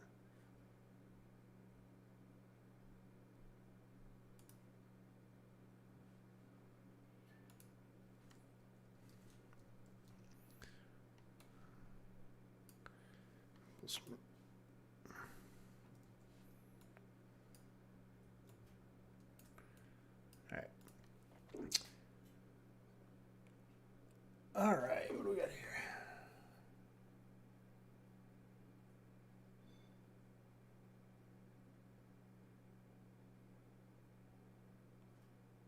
Yeah, I like that. So Chris is saying maybe have like 2 layers. The outer layer gets smoked away, and then reveal another, then dissipate a little differently. Like the ghosts from all different colors, so it'd be a good opportunity to remove the color and then do something in the inner layer that's all. Yeah, that's really cool. Like it could be like the spacesuit kind of like fades away, and then like the skeleton like Infinity Wars to dust. That'd be cool. All right. The other thing though is like we need those particles like floating through the air to get back to the hockey box. Maybe it's that they maybe they kind of crumble to the floor and then they're like wiggling on the floor and then they kind of like come back up off the floor and like kind of scoot down the hall. There's gotta get this. I forgot about this shot. This shot I definitely wanted in there as reference for the power up. But this actually kind of works for the ghosts too. The ghost getting killed. There we go.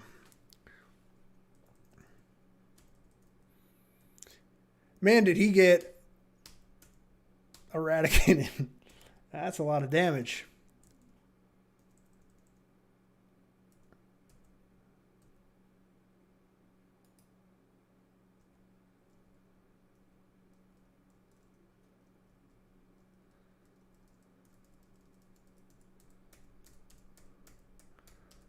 If nothing else, Zack Snyder makes a really good shot.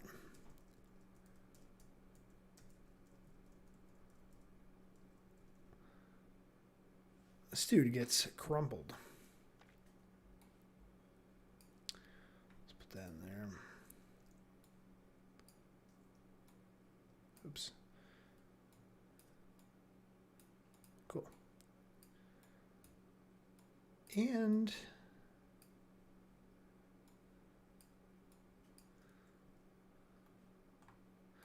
I think that's kind of it. We should it's just reference, you know? It's not like there's a lot of shots to be done in this thing.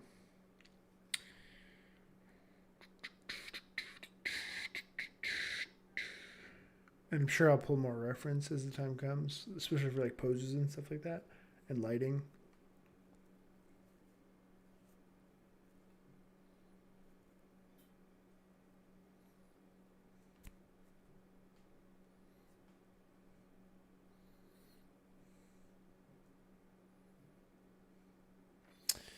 We've been streaming for a little bit though. All right, cool. I think I'm feeling like I'm in a really good spot. I think where you go from here is getting into, starting to block out. I might just storyboard this. Like I might scribble it. I might not. I don't know. I think I just might do this all in 3D.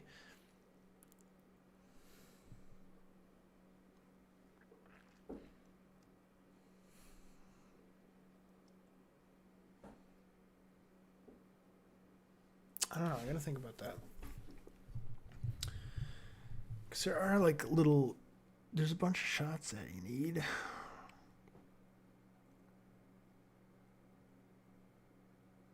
on environments to build.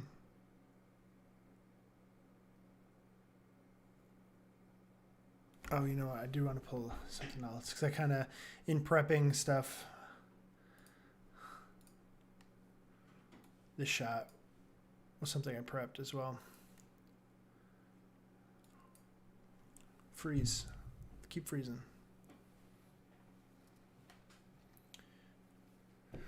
Come on. Wake it up.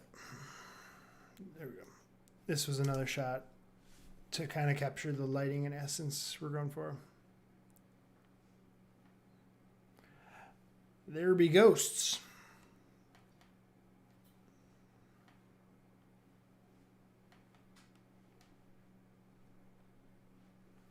Cool. Yeah, I think this is a good stopping point. Look how much better this looks than this.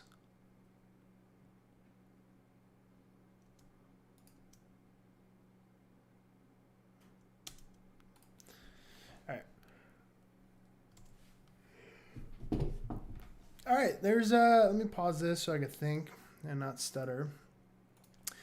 So yeah, there's that's, I mean, that was roughly, it seemed to be more story clocking than pulling reference, mostly because a lot of that reference was already pulled.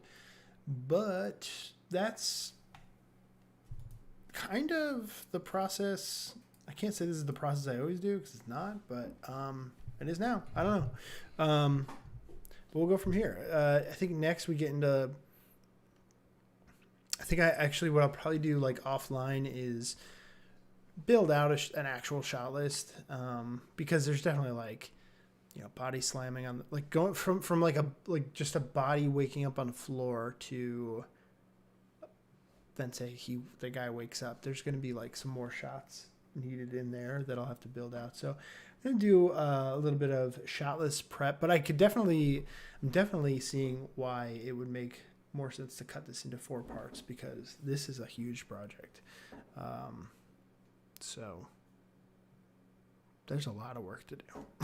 There's a lot of like environments to build, everything to light, everything to render, edit, sound design, comp. Man, it's gonna be a lot of stuff. So anyway, my plan though is to continue to stream these as much as realistically possible. I'll definitely be recording them whether or not I'm streaming them. So worst case, we'll have like a sped up time lapsey kind of thing that you could watch. I don't know. But no, I'm really appreciative of everyone who joined and is watching along. This was fun. It's fun to kind of like talk out the ideas. And I think it'll get a lot more interesting, especially for 3D people in the next couple of weeks, because I'll get into cinema and actually start prepping assets from Mixamo. Actually, Mixamo is basically prepped already because I already have my astronaut prepped. So from there, you know, at this point, it's just like setting up the texturing, but it's all like UV mapped properly. So it's just going to be like applying different textures to the ghosts, because like the Pac-Man astronaut is basically done. Building out the environments is going to be a little trickier, but it'll be fun. It's going to be a really fun project, I think. I'm really excited for, you know, putting this whole thing together, and anyone that's here for the journey. So like I said, really appreciate you guys joining in. Feel free to reach out. Either, you know, if you comment on this video, this will go on my YouTube channel. Feel free to subscribe, like, share, you know, all that shit. Now, but you know, no, if you leave any comments on the video, I read them all. You could also reach me on Instagram. It's at JRMY_WLKR. It's my little logo in the lower left hand. Let's try to do this. It's the logo over there. It's over there. There's a logo. It's that. Let's see. Did this work? I'm watching the feed. I'm not even pointing to it. The logo's over here. It's like that right there. It's a circle. It's a black circle. It's got letters in it. Let's see if that worked. Anyway, JRMY _ WLKR on Instagram. That's the best spot to reach me. You could DM me there. It's better than likes. It's better than follows and shit like that. I just like having a conversation with people. So if you have any questions on anything, feel free to reach out. Yeah, I'd be happy to talk about it as this goes on. So that is all for me. Let me show you guys my stream as I stop it. Take care. Thanks again.